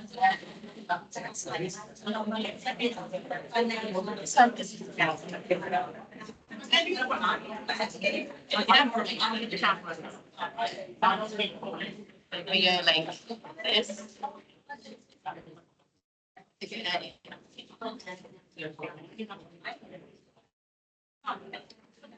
That one thing. It's okay. Congratulations.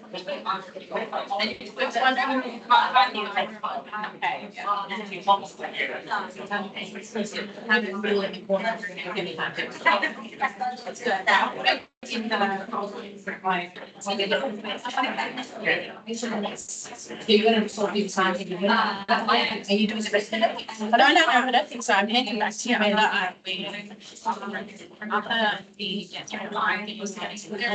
so then I'll do the.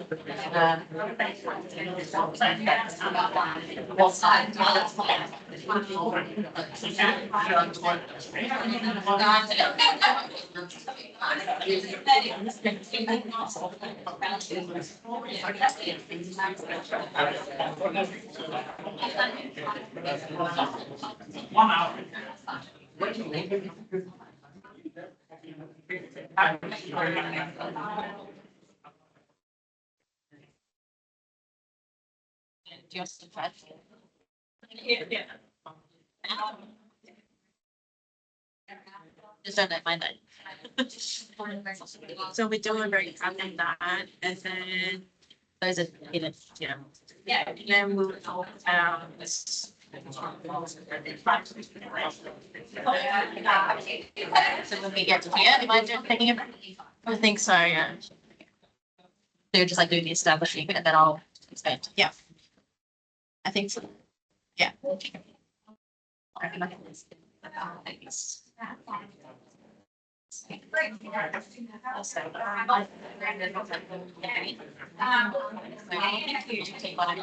Yes, what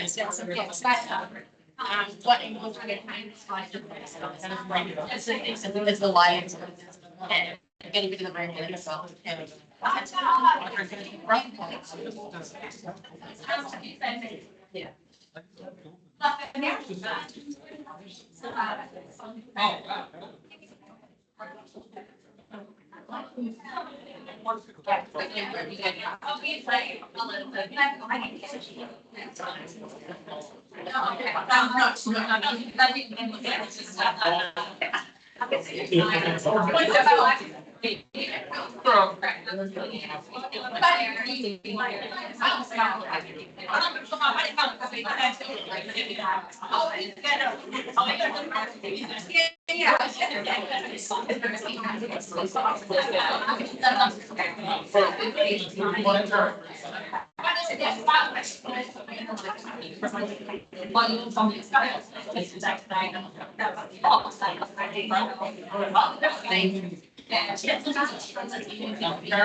Depends on the one you have.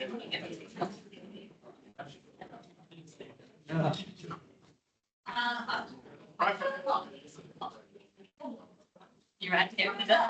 I don't know what, yeah, I don't know what the cursor is. Is it here or is it?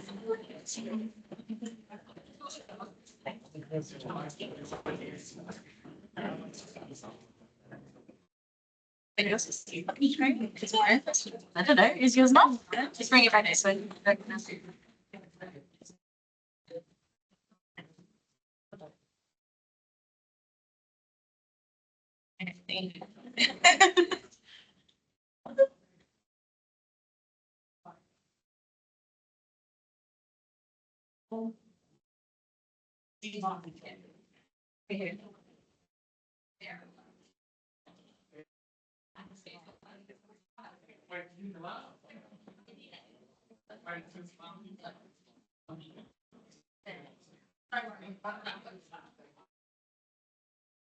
Settling back down to seats, please.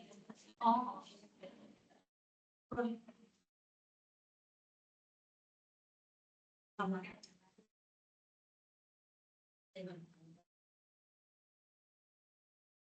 Thanks, everyone. Have you managed to get a bite to eat and enjoying your drinks that you've ordered? Has anyone had a chance to sort of like get their drinks? Anyone need to order anything? We get stuck into the next part. So I'll kick off now. So before the morning tea break, we did the bars exercise. Now I'll explain it a little bit in a more contextualized way. Like I mentioned before, the bars activity was really to encompass the idea of design thinking. And what design thinking was actually saw previously is it's a mindset and it's a framework for solving problems. And who are we solving for? We identify the people involved in the process, the challenges that they're facing, and we're solving for them and their experience. Can I get a show of hands if anyone has had experience working with this framework or methodology? Okay, so we have sort of I think we can maybe walk through a little bit of the basics then, so we're all on the same page, and then we'll get into the activities. So as you can see on the diagram that's on the screen, we call it, or we use the sort of like double diamond method because it's really easy to understand, and I'll explain it. So for today, we're starting here, or actually, I lied, we're starting here. Because you've thought your use case, you've identified a scenario that you want to solve for using potentially, Copilot technologies and AI capabilities. However, what we want to do is we want to take a little bit of a step back and make sure we're doing the first assignment as well. The first assignment is all about researching or discovery. Okay, so we want to cast the net wide and think wide. Understand everything to do with the problem, the people, the context even, right? Of, the business process, for example, before we narrow down and define what is it about all these things we're considering that we need to actually pinpoint and solve for, right? What is within scope, what isn't, all right? So to do that, we need to cast, think big and then narrow it back down and come back to the use case. But we're starting off with the use case. We're going that way, and then we're going to come back, contextualize it. See, we started off with this use case. What else do we discover? What other insights do we uncover by going through the first assignment? And then we jump into the ideation. How do we solve it? Designing the actual, details of the solution, including perhaps it's a prompt that we're writing or a set of prompts. Or perhaps it's a mini engine within teams. But we need to understand this before we can be solving the right problem. Does that make sense? On how the double diamond and like sort of the sort of like theory behind it. Any questions about this methodology? Make sense? All right, so Kim as well has set up these double diamonds on the bottom of slides so we can sort of track like, what each activity is sort of relating to, okay? So if you sort of need to check in on where we're up to, just refer to that. All right, so let's kick off the first diamond. So actually, it's not the first diamond. Remember, we're starting from here. We're going to go backwards a little bit, okay? So part of the first diamond is you've brought your use cases today, right? So what we're going to do is we're going to actually start working with those use cases now. Like I said before the break, it's over to you now. So the first activity we're going to do is actually look at your bars, your use case, and use that as a starting point. So firstly, you have your use case. You know what it is already. But what we want to do is we want to identify the challenges that we're trying to solve with that use case, similar to what we did with the bars. And then we're going to list who is actually affected by this use case or who are we trying to solve for. So it could be one person or could be a set of people or could be very different groups of people. And it's important that we understand that. So we want to write each of these points down on a separate sticky note and just put it in your workspace in front of you and work within your divisions as well. If you have someone else from your division here. So we're going to start only about 5 minutes on it, all right?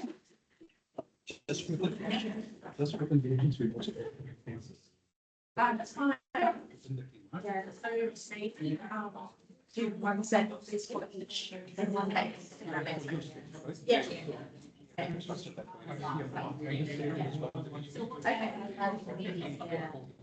Okay, so you have only about 5 minutes. So just to clarify, we understand that you paid with the use case share. So just write down then that was. So not done yet. So maybe three use cases. What was the first on your first sticky note? Write down what was your use case. Yeah. So the bar is done. The bar can go in a bit. It's just an analogy. It's just an analogy to say that now we're considering the down use case is down the bars. How will we design your use case? There will be 5 minutes. If you are very interested, you're welcome to do it individually. So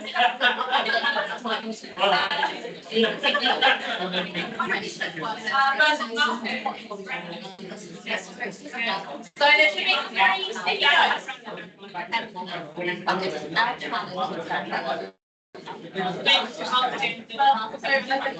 I mean,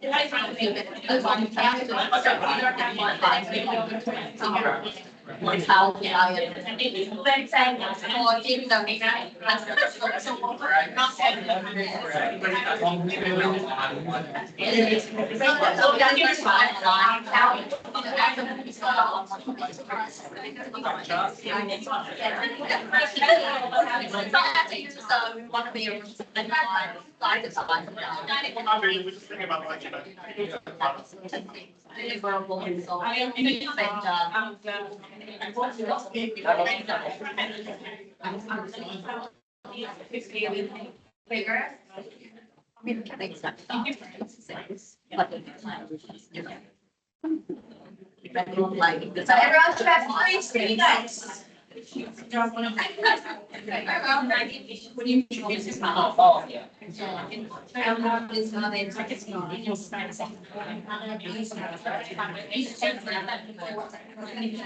And maybe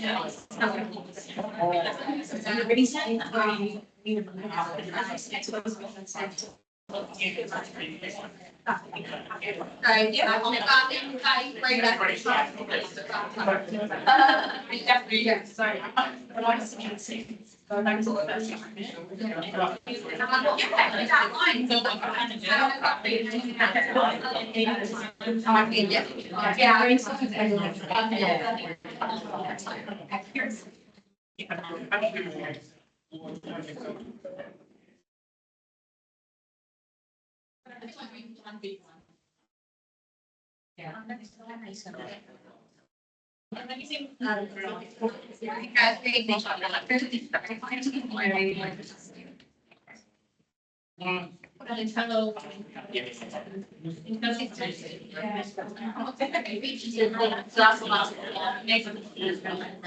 well, so and we're trying to take photos of the note, so markers might be a little bit better.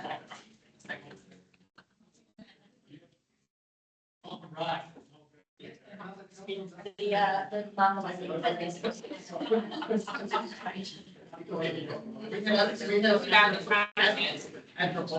We stick to that. Anybody using highlighting for the next pens, because dark markers might be a little better. If we want to photograph, so it's kind of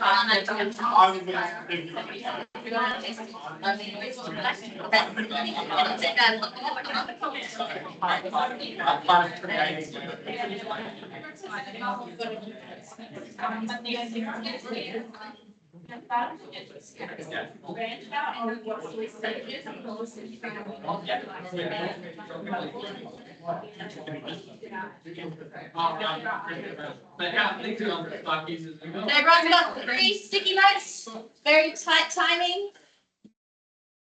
And we are going. So what your use case is that you came with, what it's trying to solve, so what problems your division has, and who it's affected, what personas that's helping. So not just your division, but who it's actually impacting. And also potentially if you want to write what your division is alongside those as well, just so so in case that they all get mixed up, it's clear who they belong to. Everyone's got their 3 done? Start the timer a little bit late because we've got about 8 minutes on that.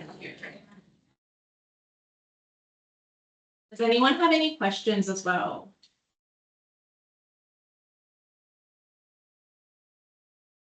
Seriously writing a bit less.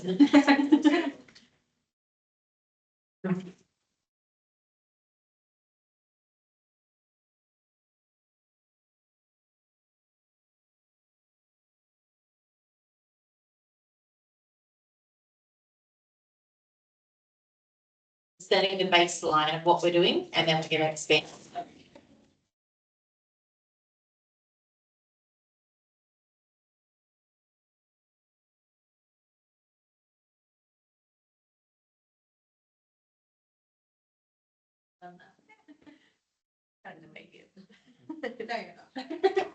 It's like right where unless you want to stand on this sort of side pointing.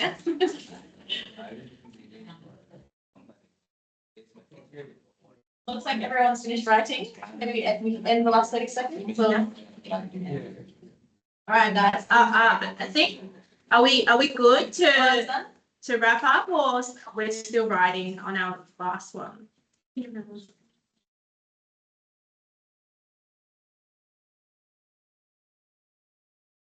Good now? Yeah. Just hit the cross. Oh. Pause. All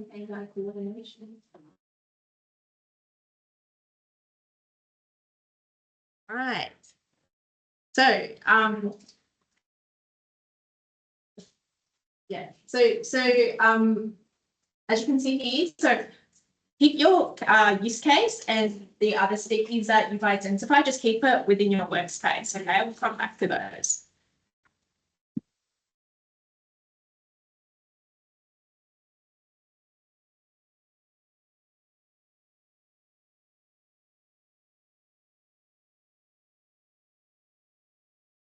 That was just during the activity, we're discussing what the personas are, but we didn't. So Yeah. Yes. All right, so now that we have our starting point, what we're going to do now is we're going to sort of go wide and think wide and consider whether we've missed anything or we want to cast the net wider. So that's what we're going to do next. Okay, so I'll hand it back to Kim. Thank you. So we have our starting point. We know where we're at, and we on our little journey map, we've finished our little green dots. We're now going to progress into our diamonds and consider what else could it be. So we know what we came in here thinking we were going to solve. But maybe that's not the best thing for our division. It was an idea, this is what we thought Copilot is going to solve all of our dreams and all the beautiful things. But there may be something else. Who knows? Let's consider what else it could be. So now we're going to have the big boards. So we may, unfortunately, I know this is hard, we might need to close some laptops to make some space. And it is a analog session. So maybe let's just put a camera on at a time. We'll be here all day. Just put the whole thing on the table.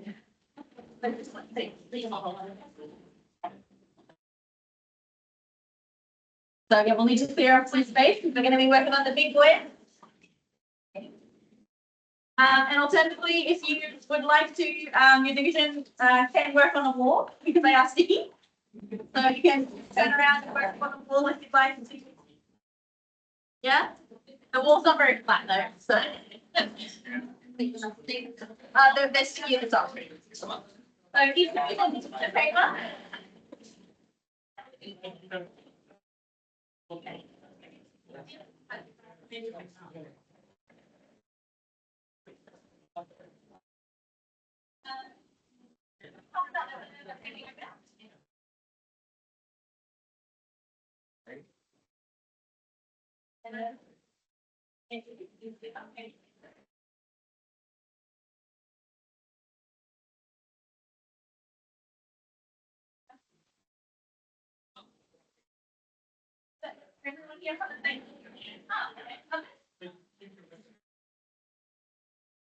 So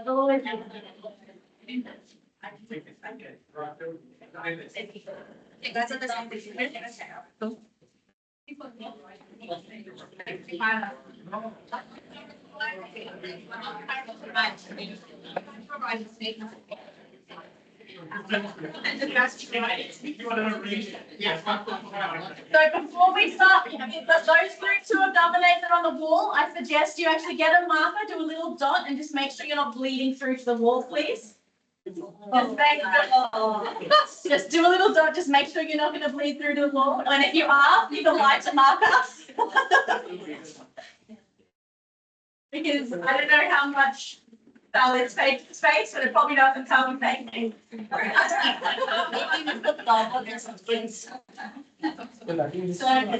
we're happy with that, just don't press too hard, just make sure we don't bleed. I also suggest, and just stick like, yeah, it should be fine. Double sheet, that's another great suggestion. You can double sheet it if you're concerned. You want to double sheet that. Excellent. Also, I suggest you take out some sticky notes because we are going to be using some sticky notes on our board. So we're going to be drawing on them and using sticky notes on them as well. There's going to be a primary scribe. So someone's going to have the pen on the paper and your other team members should all have sticky notes because they're going to be scribing on sticky notes and sticking up there as well. So everybody in the team should have sticky notes and pens. I cannot understand my handwriting. I don't understand. If it's a really big division, That's like a engineering side and then just. yeah. If it's whole table, I think two is good. I think they have several spaces. Yes, they focus on your specialization. Yeah.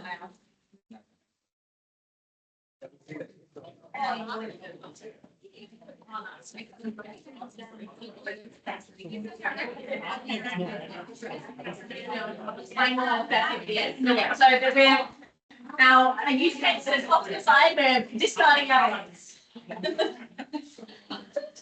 All right, so everyone's got sticky notes, everyone's got markers.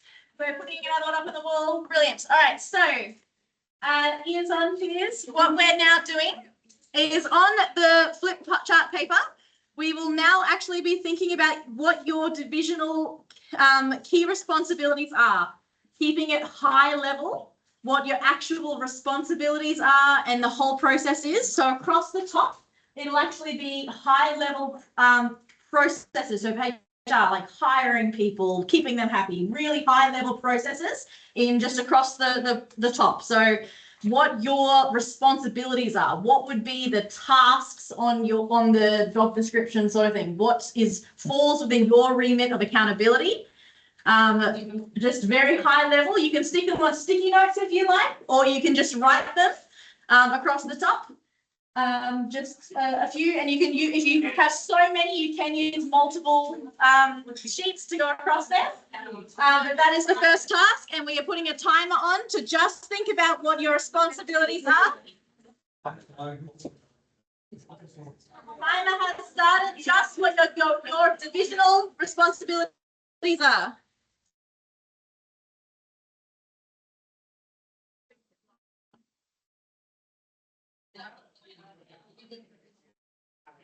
If everyone has sticky notes, it might be quick if everyone's putting them up. Make sure everyone's involved. Don't overthink it. We'll be here all day.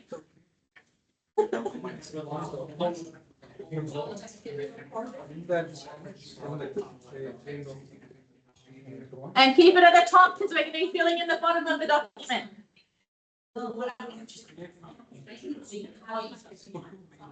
Also, keep it in context. We're going to be solving these, so don't keep it too vague.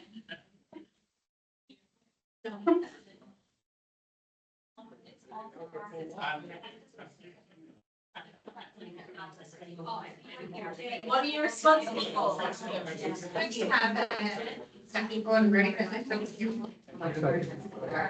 The next task will be what technologies do these things touch? If that helps you populate them.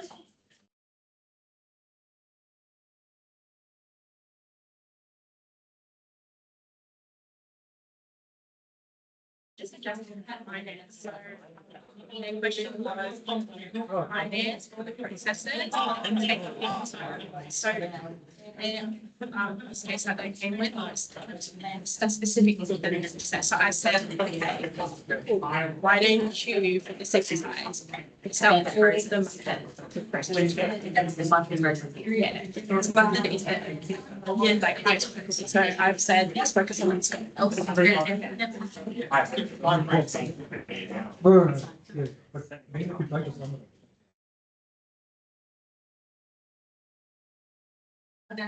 Try to keep it horizontal across the page because we're then going to put technologies for each underneath. So horizontally across the page.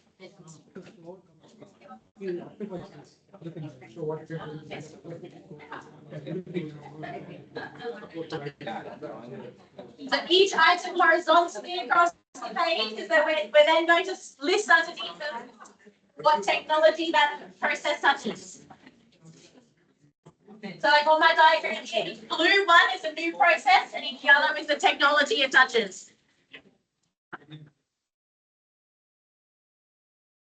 2 more minutes.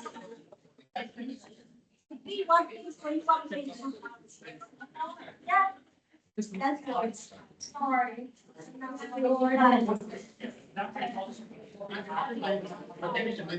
Right.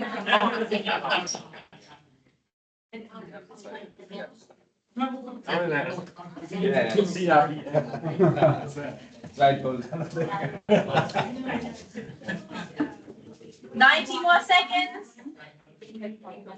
If you've done all the processes at the high level, then the next part is what all the technologies those touch. So what are the tools, what is the technology it touches? And then what are the pain points for those technology and processes? And the pain points need to be sticky notes because we're going to move them. Your other team members can get involved with sticky notes. So if you have finished your processes, the next step is what systems and tools you're using for each. So one process, what tools does that process use? What system? And don't just think about Microsoft. We are considering all challenges across all businesses because this will also help with selling and consider other things. So what systems and tools your processes touch? And resetting the Image also. If you're still writing processes, please stop and move to the next one, which is systems and tools. So finishing the processes now, moving to the systems and tools that processes touch.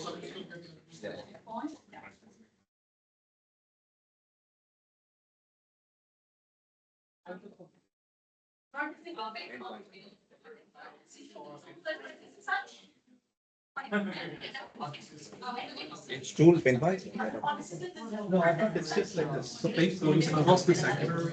Doesn't have to. Tool wise. It doesn't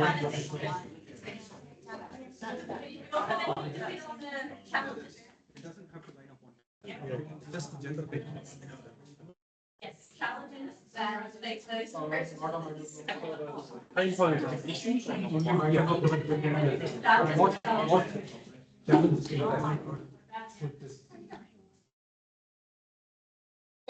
That's all.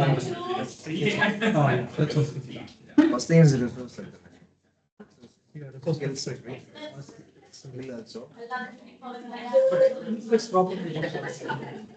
Yes, sorry, that's why we are doing AI. We can have a same library. Like 50 not a resource skill, maybe we can. It's access to, so first thing is. First pain But point. systems and tools, all your processes should be done.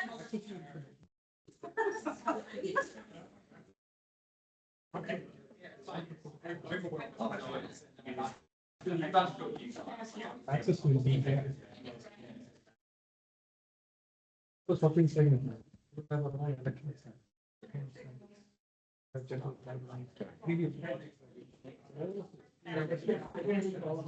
Second. What are the challenges?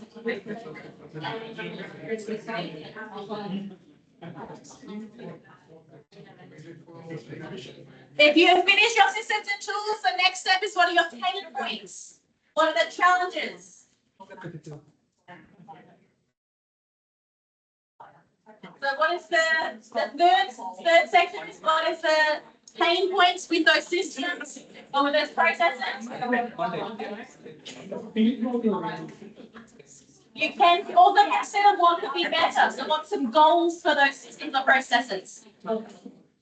Improve efficiency. And finance, I like the vertical one, that makes sense. It's part of. If you're still thinking about systems and tools, consider moving on to challenges and pain points. Can you please do the pain points and sticky notes, because we will be moving them. Ladies and gentlemen, we do the pain point ones and sticky notes because we will be moving them. We're going to be moving them to another slide, another thing. You can write them there, but we'll just move them as well.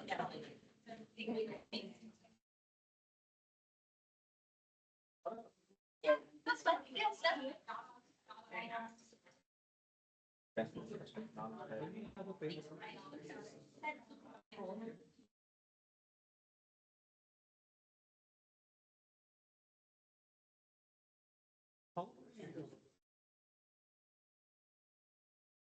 Setting the timer. No, it's It's consistent. Same information appears in different places. Everywhere it's different. And we change it. So it's simple to change. Easiest. Scatter data. Yep, that consistency is pretty easy.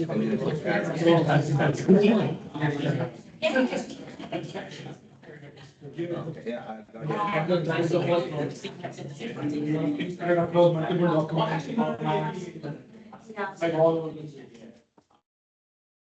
What I mean? Yeah. You change the data. 3 more minutes.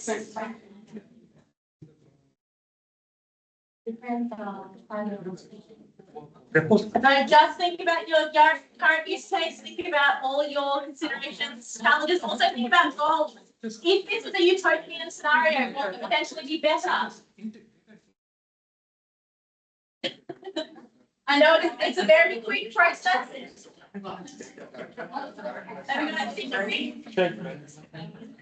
So quiet. But you know what I mean.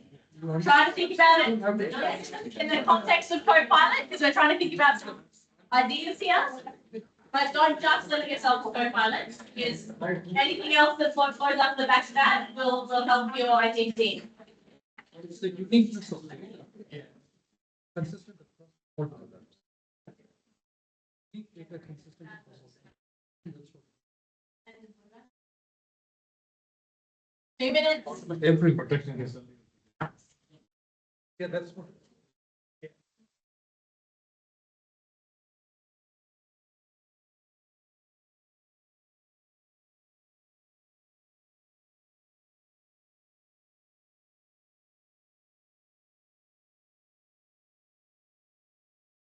Try to be quick fire, try to keep many challenges as you can. And if you have lots of duplicates, that's fine, because a little tip about the next thing we're going to do is we're going to cluster your pain points together into common themes. So if you have a few that are all, like, it's okay if they're the same across different programs.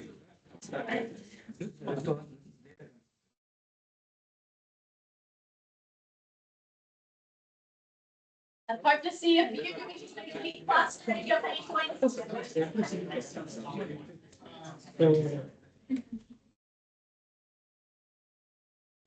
Less than a minute.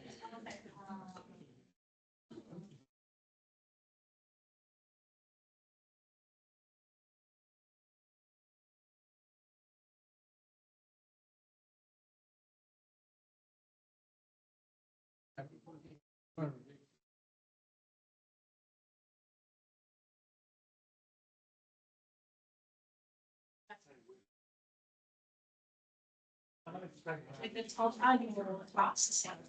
And then You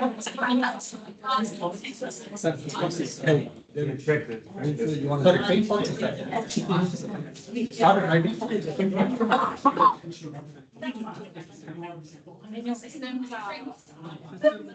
Oh, right, then second one.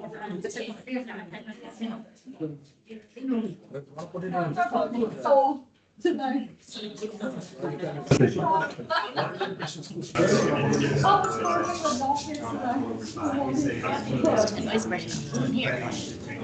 Change management also is pain point, right?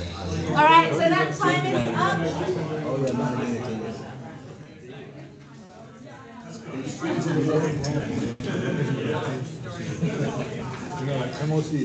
Change management also. Yeah, that's another thing. All right, everybody, that's time up, please. Pens down for a second and take a step back while he walks around and takes photos.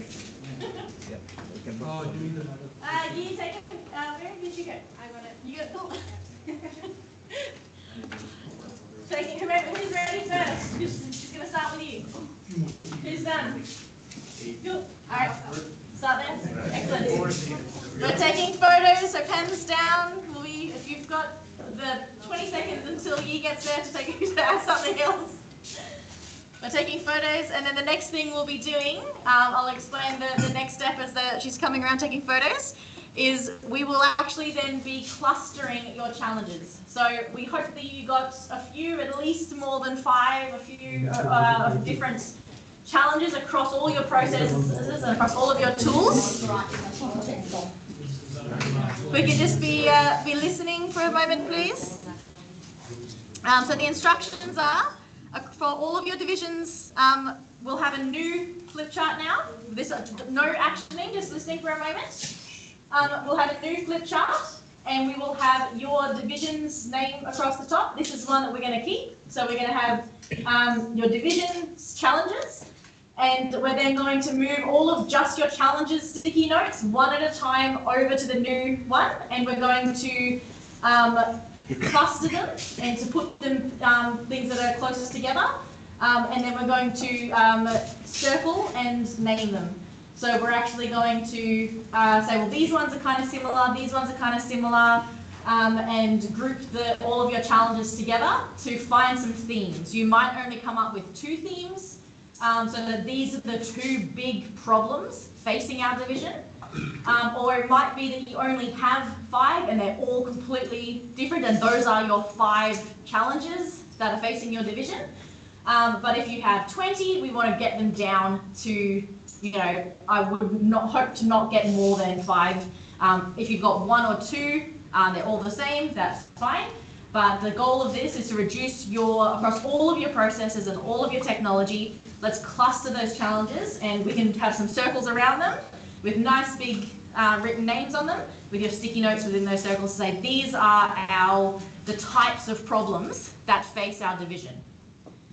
And so this is how we're bringing it together. And so hopefully that shouldn't take too long. It doesn't look like we've got too many clusters, so I'll only give you 5 minutes for this section. You finish the photos? Yes, cool. All right, you can. So new paper and get started.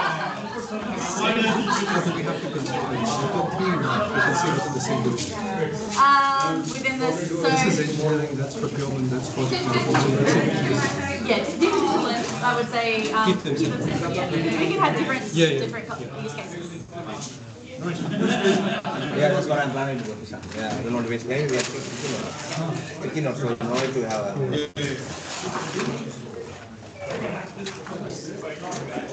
No, there's got a paper there. Yes, sir. Yes, sir.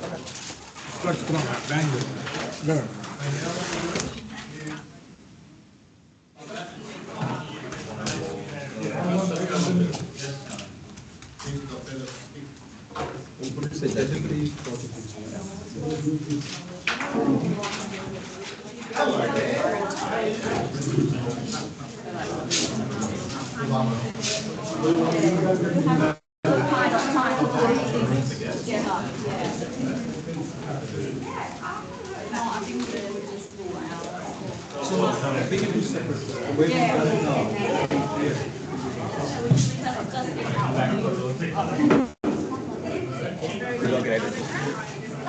And then say challenges, and then we just have to try and group them. Yeah. Say challenges.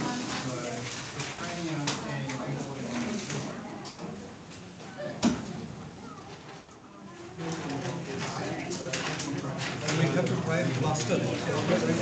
Group them. Yeah. Right with the sticky note, right? No, this one. We're just moving them over. Ah, okay. And then you circle them. So outside, Yeah. So these ones are probably data oriented. Yeah. data oriented. Access to information. That's data oriented. Change management. That's all data. That's not Oh, that's so much data. I think this one you can call it efficiency building. Yes, that's right. Yeah. So this is efficient handling of data. That's what it is, right? What would you call this cluster? Efficient handling of data. Data management. Data management.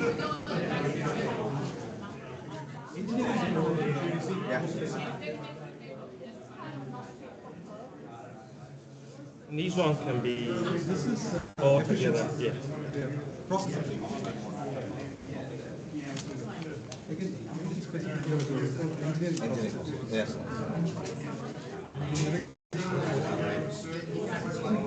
I think process efficiency, right?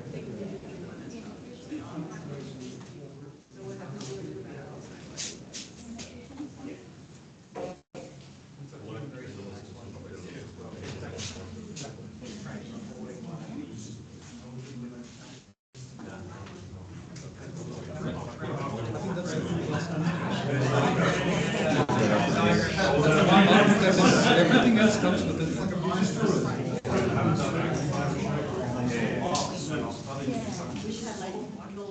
So really the two that you mentioned in the emails are more around this one, whereas this is more Oracle. You're right. You're right. Data management, what we are going to solve today wants to help us with that. Yes, I thought. This is not only about this one, right? This one engaging engineering issues. Yeah. So 2 more minutes, we should be having circles. What you're trying to say is giving them positive. Positive, yeah, because this repetitive job people will get bored and like now we are engaging people like now. You really don't want to protect outside or you really stay in the class. I don't know whether I want to give us 2 minutes. Finance team, secretary. They just man 5 right? More than 5 only they want to take it. They don't want. That's what she mentioned it like max 5. But it's fine. I think. No, she mentioned it like now up to 5. That's what she mentioned. Anyway, it's fine. It's efficiency. I think. And it also contributes to employee satisfaction. All of that is anything else apart from this? Even if you focus on 1 more minute. one of the things accuracy. So the problem is inaccuracy. Humans reduce. Well, my example does have the word miscellaneous on it. I use it as a last resort. Yeah, here it will come in inaccuracy. Yeah, inaccuracy.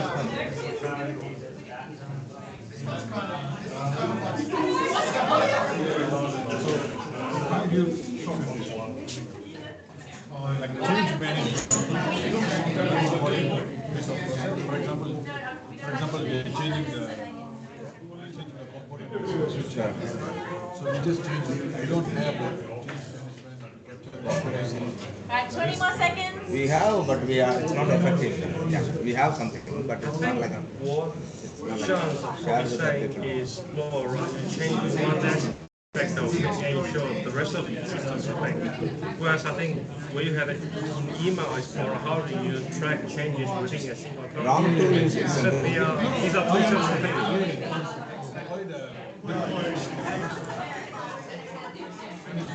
MOC and management change. It goes to a different level for approval. ElectraNet is like.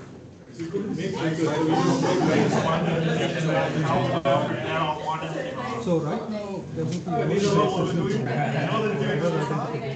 will be a motive and explain what is physical aspect of it, but Basically approval. Change management. within the technical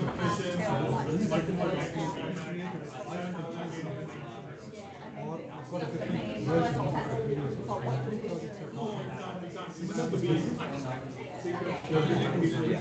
put some intelligence into compare. There are a number of file compare out there.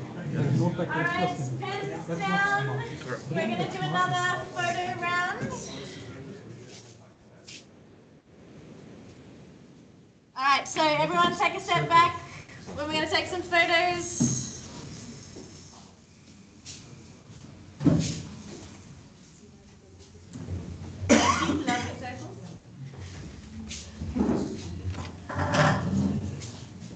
I did this once where we had a circle drawing competition to see whose circle was the roundest. So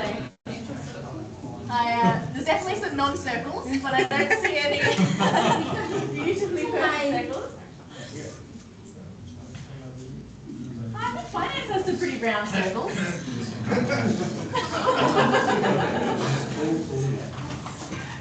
And all right, cool. So we're taking the finance, the circles.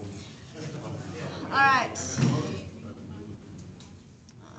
Let me just, cool. All right, so just listening for another couple of minutes. You can stay standing because there'll be another activity very soon. But if we can just listen for a couple of minutes while we're taking some photos.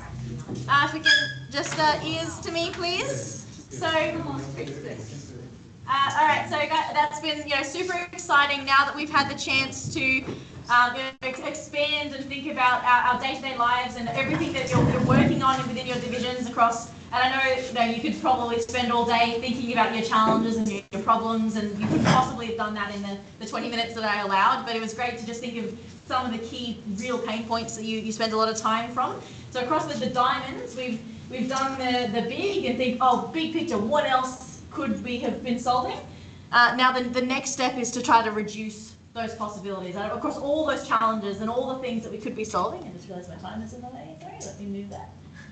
Where is my mouse?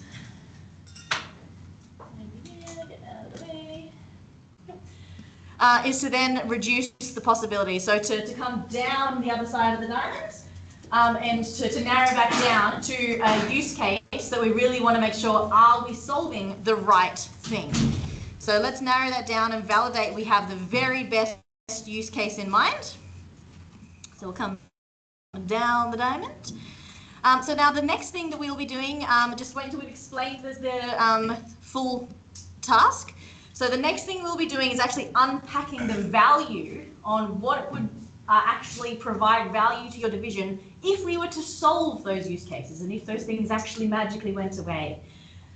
So what that looks like is on a new flip chart sheet, and this is horizontal, but these stick vertically, so you can probably go portrait down, is depending on what your key clusters are, if you have one, if you have two, if you have six, for each of your cluster groups, consider list as many clusters as you have, and then for each of those clusters, just the name of your cluster, what would be the business impact of that collective challenge to your division?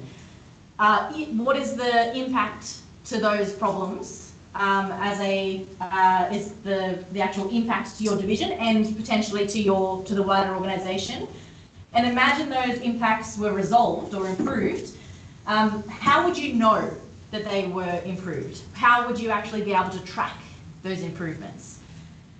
So we won't spend too long on this, but this is the way that we can actually then start to realise that real value, that we can then start listing those quantifiable ways to measure those results. And again, I know we're talking about Copilot today, but this isn't just about Copilot. We might be talking about other solutions and other ways that could potentially help the ElectraNet in other ways. So it's okay if you've got a couple on there that have nothing to do with Copilot.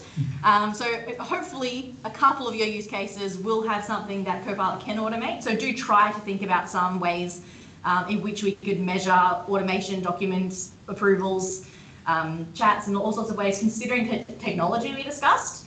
But if you have something on there that's obviously never going to be solved by AI, that's fine. Don't cross it out. Just leave it on the list, and it can be escalated to the ENET team to consider on other ways forward. So the activity will be to list your clusters, your primary problems and challenges within your divisions. What's the business impact, or we've got objective, what's the business impact of that challenge? Don't write objective, write impact. Sorry, write just impact.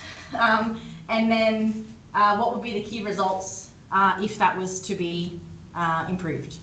So try, and that it's a tough thing to think about. How could you potentially solve this? Less delays in approvals could be a potential way to know that that's solved. So it is a challenging one. I'll give you 10 minutes to think through these, and that is the task now. Moving forward. It's new. And you can take down your old ones. You don't have to keep them up.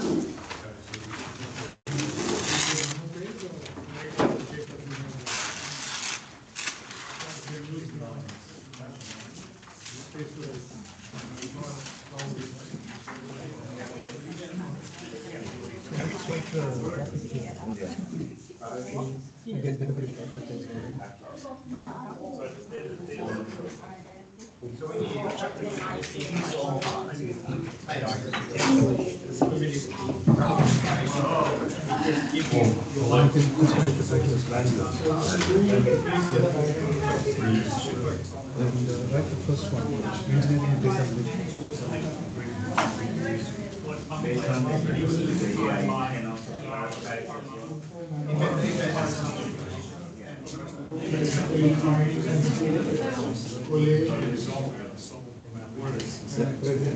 Now we have to say what benefits this gives, and the next one was we write the second item.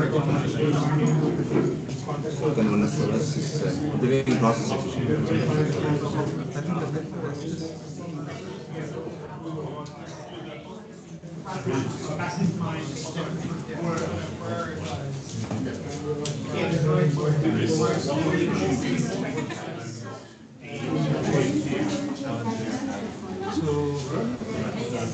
first one. benefits will be the same. Yeah, that's the negative side. And then you just put the positive side. All you need is consistency across resources. So what we have to write is the impact. Let's say all the resources back in system. What result does it give? Quicker turnaround times. Right? Quicker turnaround times. So I think the first and foremost delivering more projects. Is a business model. What you can do is responses. People will invest money. Okay, delivering more projects. Delivering more projects. Can I write it and then we can stick it? Maybe we just write and stick it. Yeah. No, it's okay. No, It's okay. Stick it. Yeah. Same resources. Delivering more with. So that's probably productivity. Productivity, yeah. So maybe put another post-it note and say productivity. It's productivity, right? Yeah.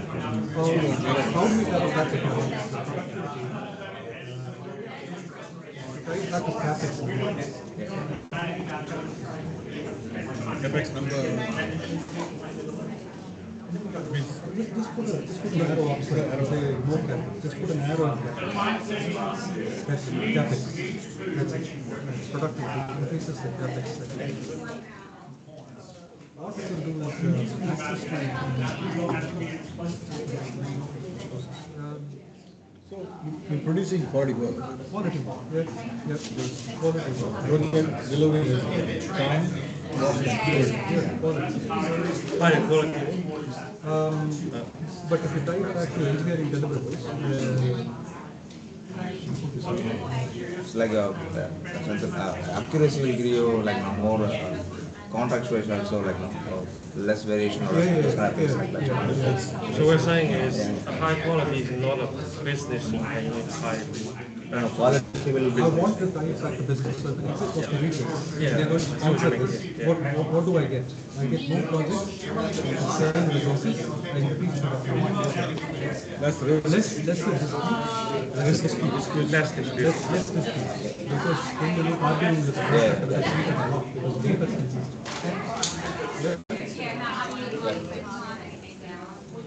Still under this one. You just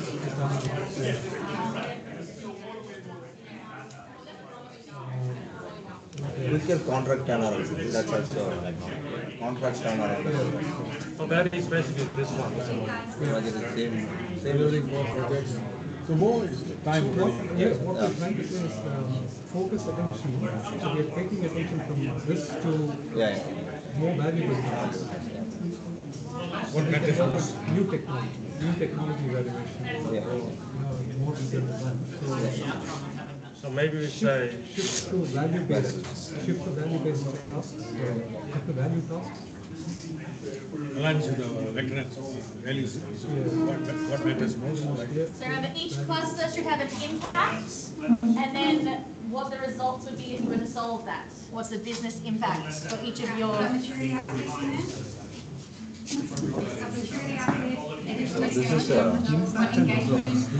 Let's also make sure we're being really specific with smart goals. So if you say less time, how much less time? Let's make them quantifiable and measurable.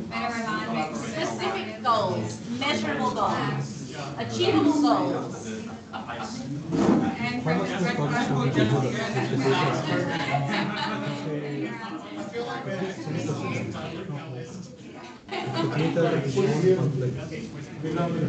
that's probably the resources.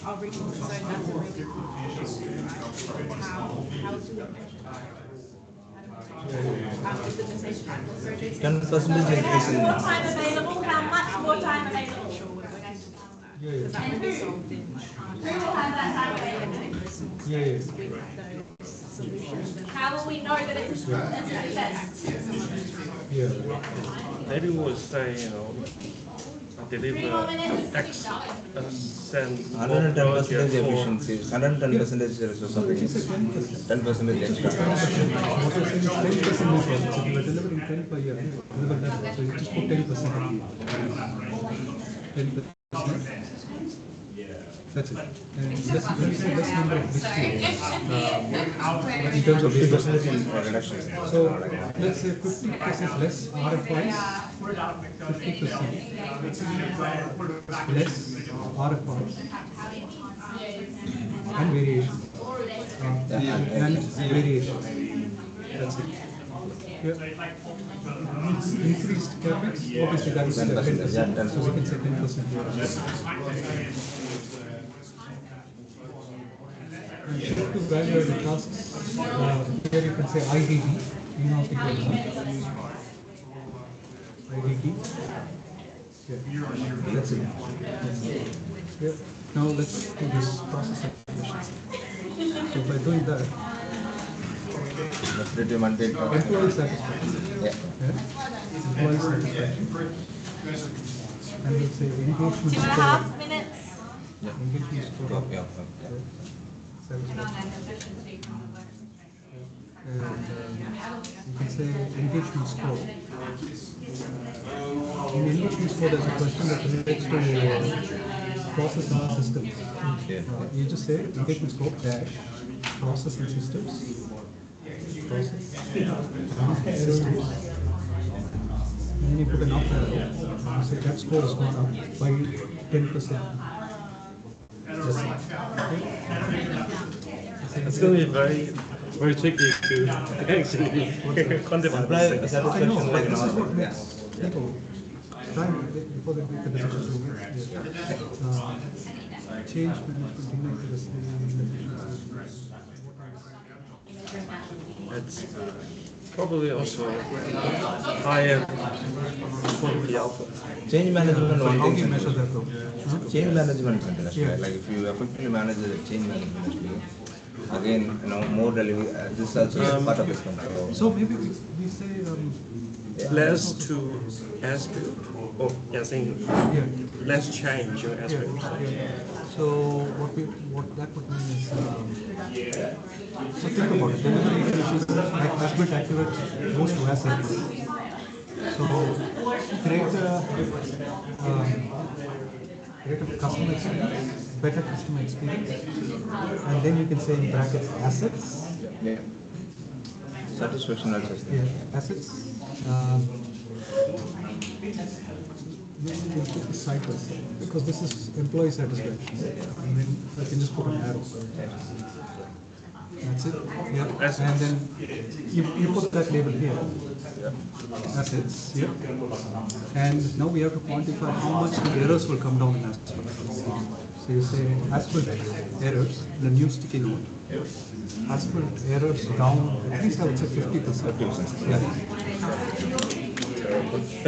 Asphalt errors, and you put a down arrow, 50%.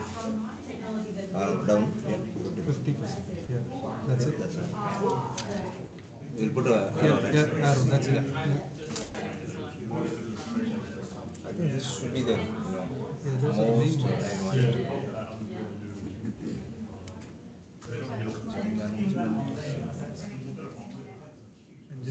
I think it should be at least 1 or 2 months. There's a lot of efficiency engineering. You can probably argue these ones also. So maybe we do the same, they just write it again. Yeah, so what I would say is these two go together, right? You can put middle sentence. We just write it again. That's easy. So this one, what we're saying is productivity is going up, capex 10%. What does it mean? It's delivering more projects. So basically, so it's saying here. Increase in capex means you're spending more on capex. No, it means we're handling more projects. Lesser resources. Productivity, we are productivity. We are managing, delivering more capex. More capex goes to the same number.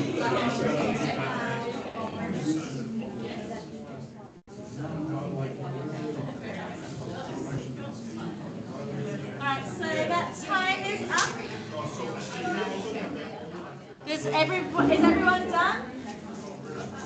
Maybe? Yes? Yep, that's it. Let's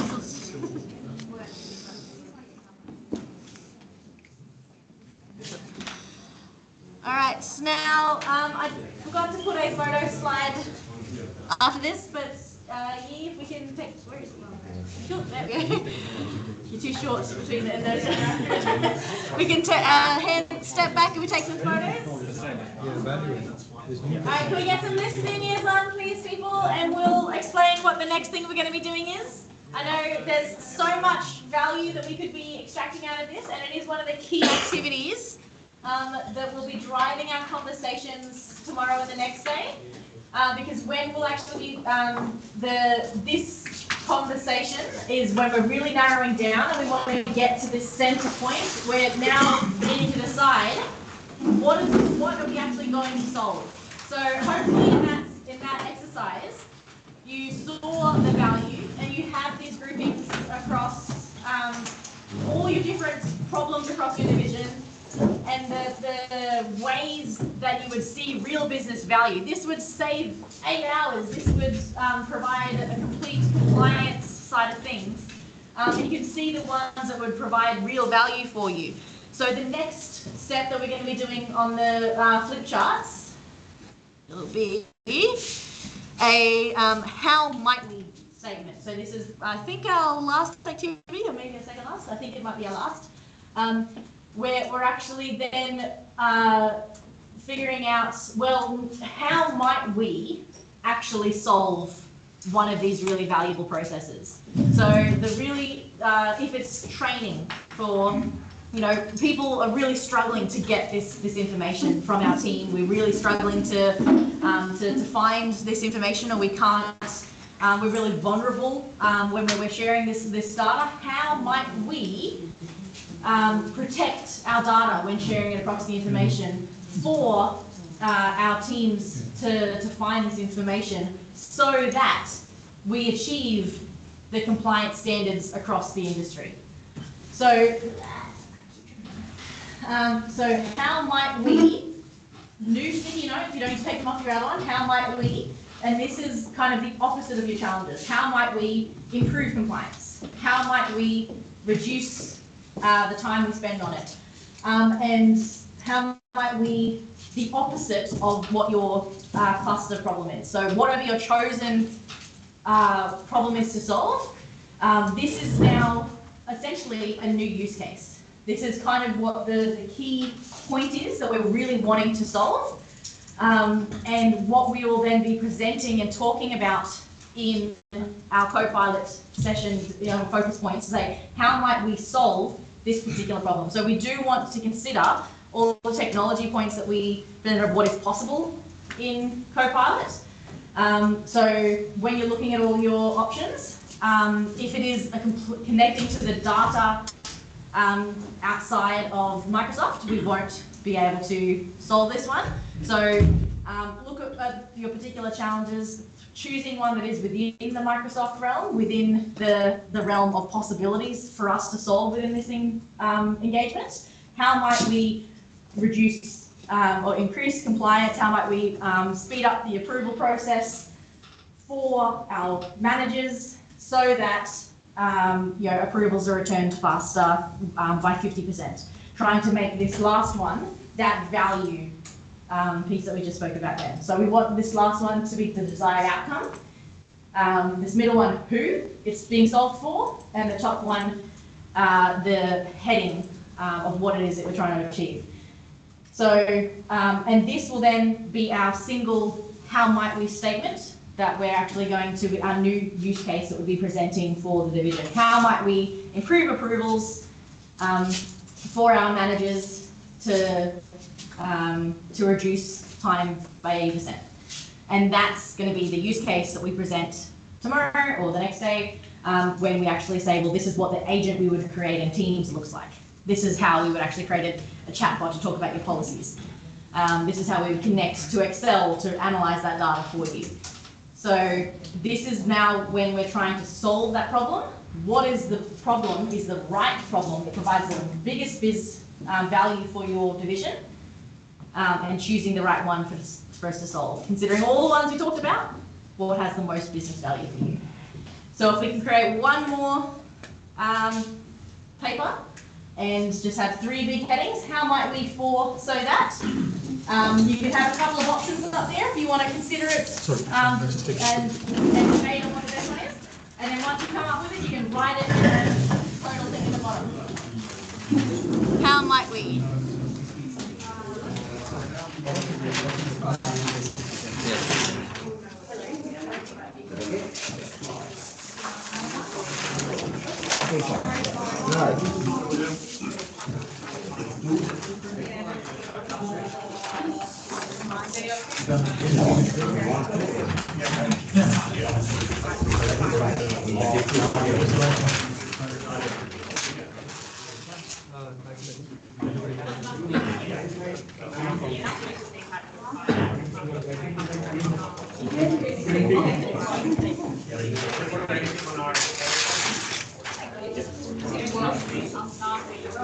Engineering.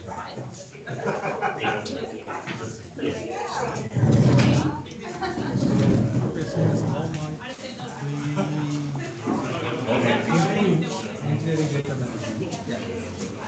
How might we improve? Okay, so please write your division across the top. I forgot to put that instruction.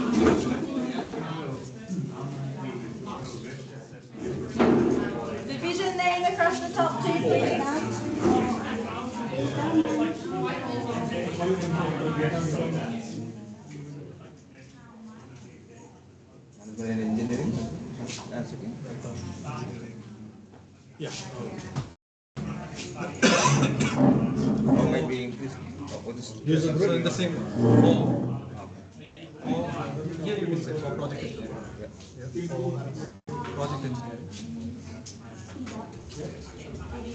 Yeah, that's it. Yeah. You can use short term. ENGG. Just say 70 plus. 70 plus. 70 plus. Members. 70 plus. This will give the impact. Yeah. Members. That's it. So that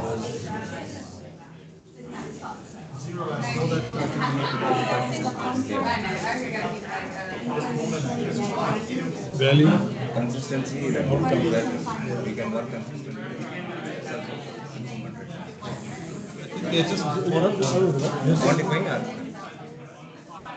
so that we deliver more projects, and improve employee engagement. Deliver more projects and improve employee engagement.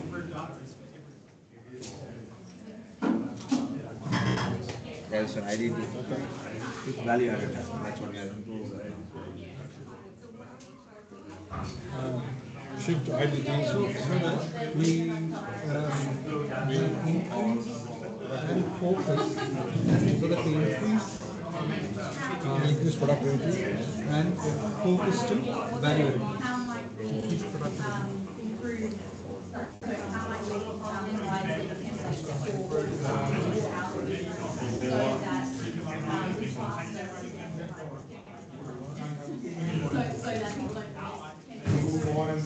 Focus on value addition.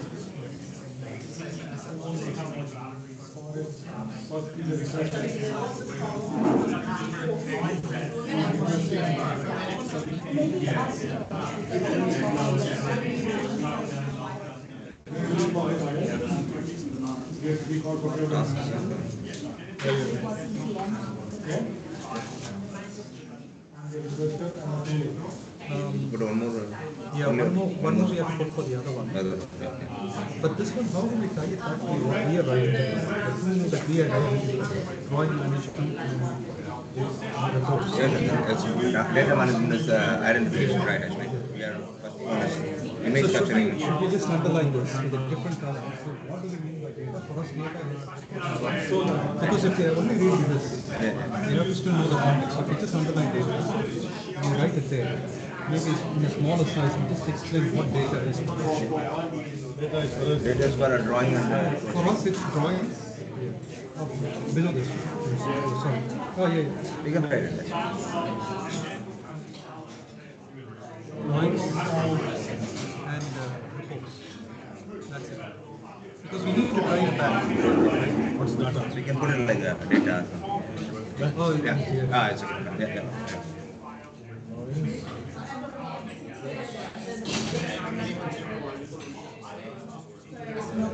So with drawings and Information, so you can if put we it. say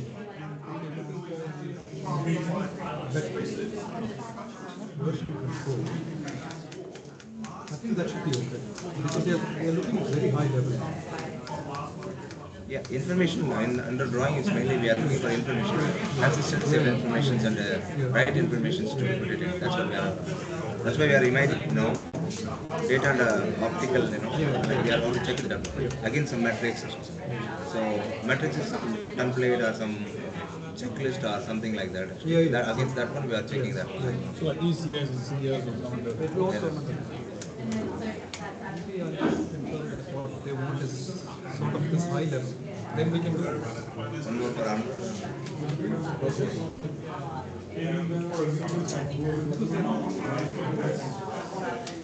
You want only one. But both are use cases will be covered. This one basically summarizes as well. Yeah, This one as well? The same thing.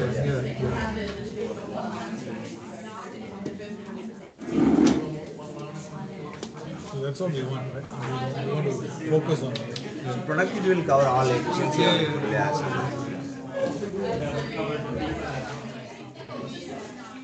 Because this also generates all of these benefits as well. Yeah, it covers them.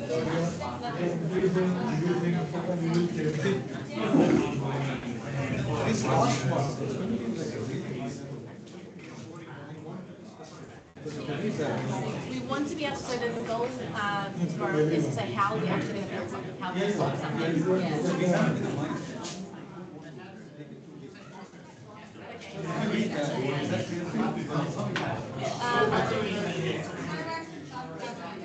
It's a bit vague. So if you were to how might we solve that?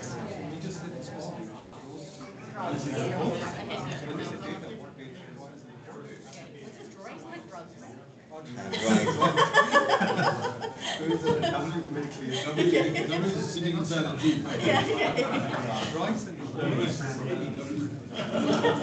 How is what we want. That's what we are drawings Yes, and that's like when we meet, we'll then say, well, how do we do it? Yeah, that's right. No, I think that's good. Because the other parts are. Yeah, and then so the first, so I'll go through what we're doing when we meet. It'll be, this is our problem and this is the challenge we're facing. So how might we solve this? And then we'll say, well, this way, and we get big again, and then it comes down. So yeah, this is good. We're looking to increase productivity. Yes. So what are we trying to achieve? So we're trying to say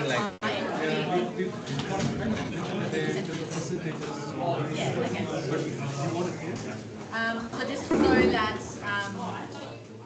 something should good to get maybe it's to reduce how many tasks, like maybe just don't need to get the percentages, but the productivity is a very broad thing. So is it hours? Yeah. So it's slightly more, although focus on added value to tasks, is it reduction in hours or yeah, okay. More time to focus on evaluating tasks. No, I think that's fine. I mean, we can talk to and that's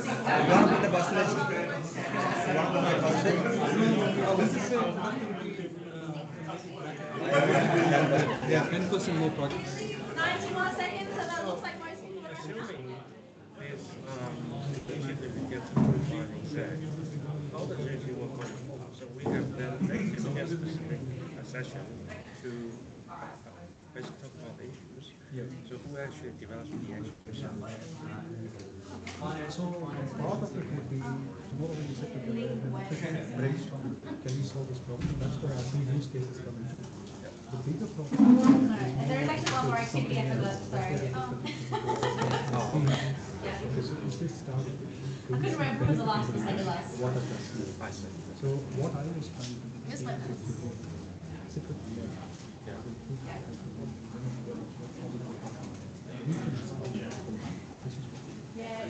31 seconds. Because without problem, you can't. That's right. I think if we're all done.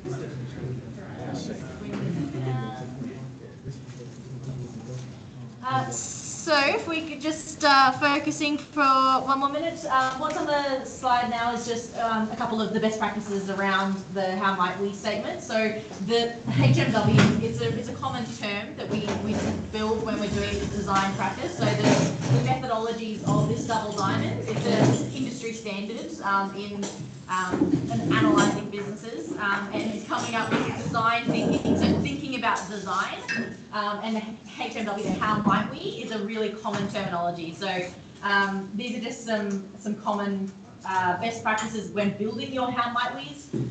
So if we start with the problems, which we have, avoid suggesting a solution. So if you're like, how might we build Copilot, that's not ideal. Hopefully we have it. We do have the, we're actually trying to solve the challenge.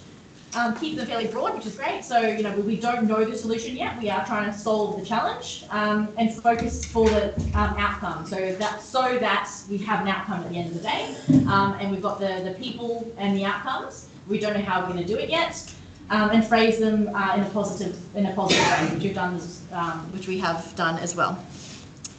So the very last activity, I'm sorry, I know you're welcome to sit down for a couple of seconds if you're sick of standing, but we do have one more activity, and I promise this is the last one, and that is hopefully pretty quick, and it's just a comparison. So when we first started, one of the activities that you took us through was the 3 sticky notes of what was your first use case when you walked in this morning, and that was what was your use case, what were its challenges, and what was your personas for those first 3 sticky notes that you have on there. So just on one big, what are they called? The paper thingies. The 3 sticky notes, if you hopefully can find them amongst the chaos of the tables. And then next to it, you would put what your new ones are on new sticky notes. So don't take them off your other boards, just get new ones. So on the flip charts, your 3 original sticky notes, and then next to them your how might we statement, and we know that your use case and your how might we statement probably don't match exactly, but just summarize that how might we statement onto a new sticky note. And if you do want to write it, that's fine as well, just write them out, but you put your 3 sticky notes in the originals. What are for the challenges you how might we solve, that can just be the list of your clusters. So if you've got 5 clusters or 6 clusters, what were those, the chosen cluster, because the chosen cluster was for that particular how might we statement, and then who is that for? So we've got all of this information, there's no more thinking, our brains are tired, we've been at it all morning. This is just rearranging it into a nice summary. We've got these 3 sticky notes, we've got this written down already, we know exactly which one this is, and we've already written this on the 4th line of our how might we. So it's just a summary. Then the only a little bit of extra bit is consider a little bit of insights you have on this. Has it changed a lot? Is when you walk in here and said, I'm going to do an approval process, and now you say, well, I'm still going to do an approval process. I already knew this all along. I didn't need to do this process. I'm brilliant. Or actually, no, it has completely changed, and now we're thinking about doing something completely different.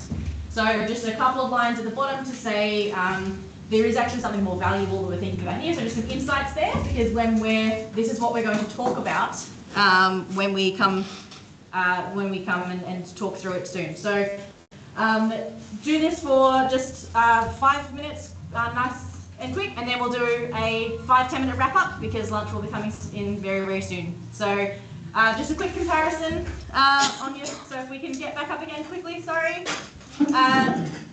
So yeah, we'll do that, and then we'll sit back down for a wrap up before lunch.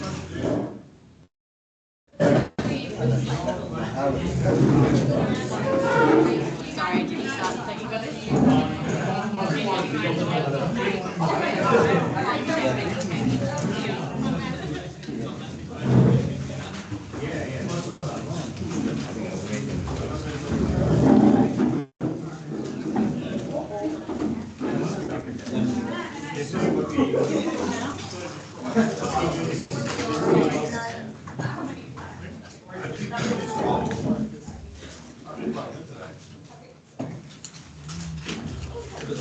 So do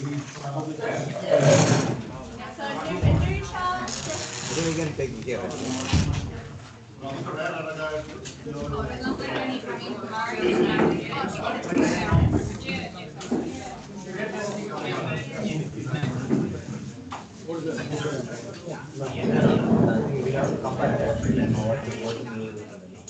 So just a comparison of what your original use case was and what today's is. So comparison across the top.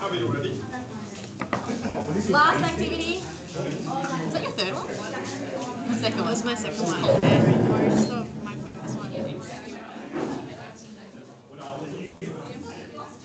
Really quick, it didn't take long. Just a comparison. Today's your 3 original sticky notes. 1, 2, 3 down this side. Use case challenges, personas. And then you can write your how might we, what the cluster was for that how might we, and what the persona was for that how might we. Super quick, super easy.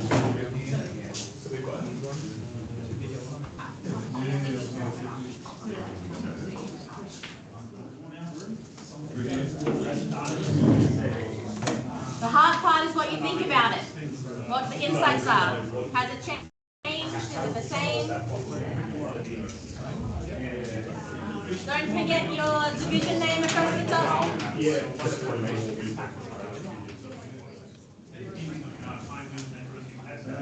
3 more minutes, we're almost halfway through the time.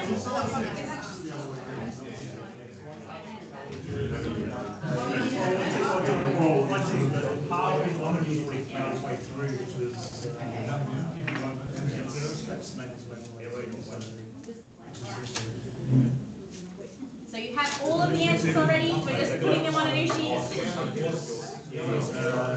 Did change, but it became more.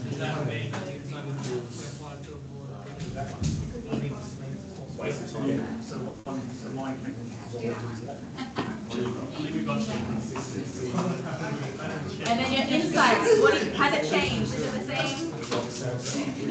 Has it changed? These are the things. Yeah.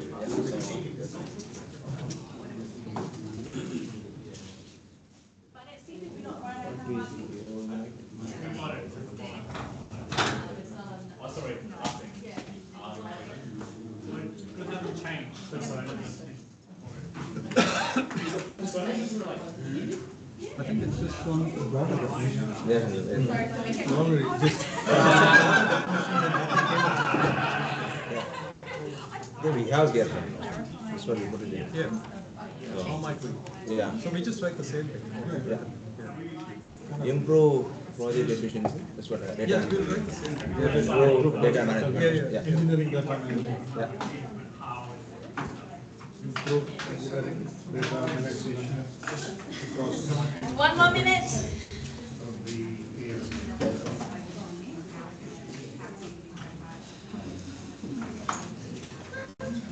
Yep. Across? Across the.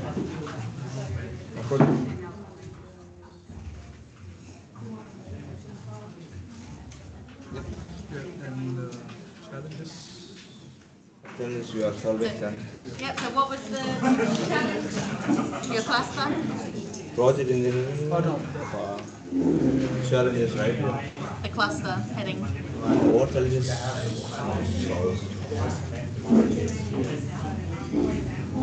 You could just choose the heading of the cluster. Challenges was Yeah. Solve is right. inefficiency. Inefficiency.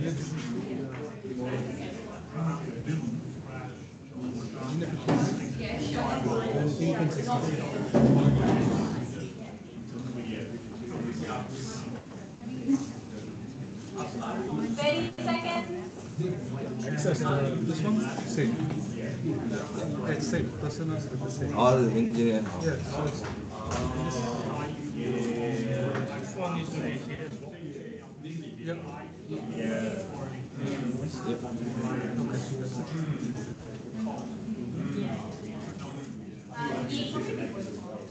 You want to start taking And photos. then 10 seconds. maybe the last one is insights. Yeah, so what do you, has it Broader changed? definition. Yeah, just come up with a broader definition. Insights. All right, time's up. All right, and if we can all take our seats, we'll do a really quick 5-minute wrap up before I'll let you go for lunch. So, sorry to keep you for just a few more minutes. No problem, right? It's really just to explain what's happening in the next few sessions. That's, yeah. Fabulous. You can all take our seats, please. Right. Thank you, everyone. We can have our listening on, please. Really appreciate you sticking through this morning. It has been quite a bit to get through.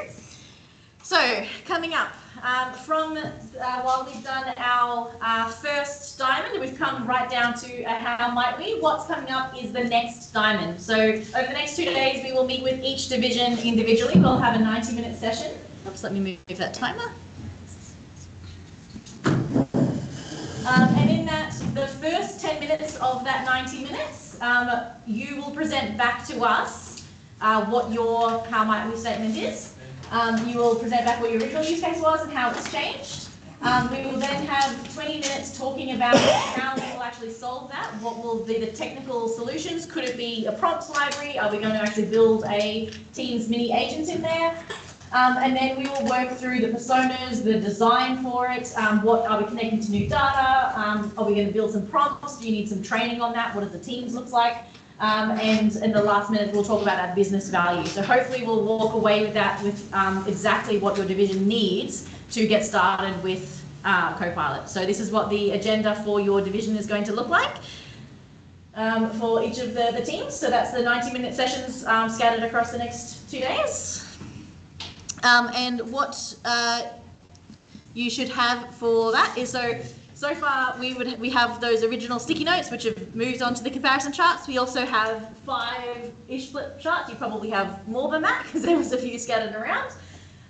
Most of them you don't need, but there are the specific ones, the how might we, the comparison activity, the opportunity clusters. Oh, sorry, we didn't do that one actually. We changed it. So just the challenge. I forgot to change it.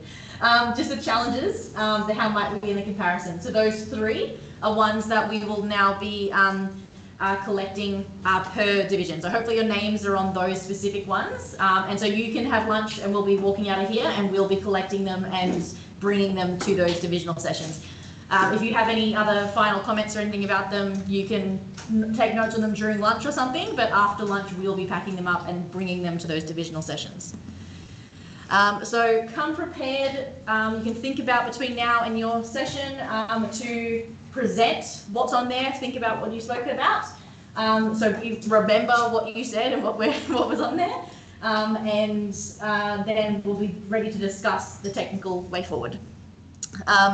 And just remember as well, all of those different capabilities on there. Feel free to take the paper things on the table if you wanted to think about what AI is possible and what its functional capabilities are. And that is it. That is a wrap. And there are plenty of wraps over there for you to have lunch. So thank you so much for spending the morning with us. That is you, that is Kim, and thank you. We'll see you all tomorrow or next day. Have a good day.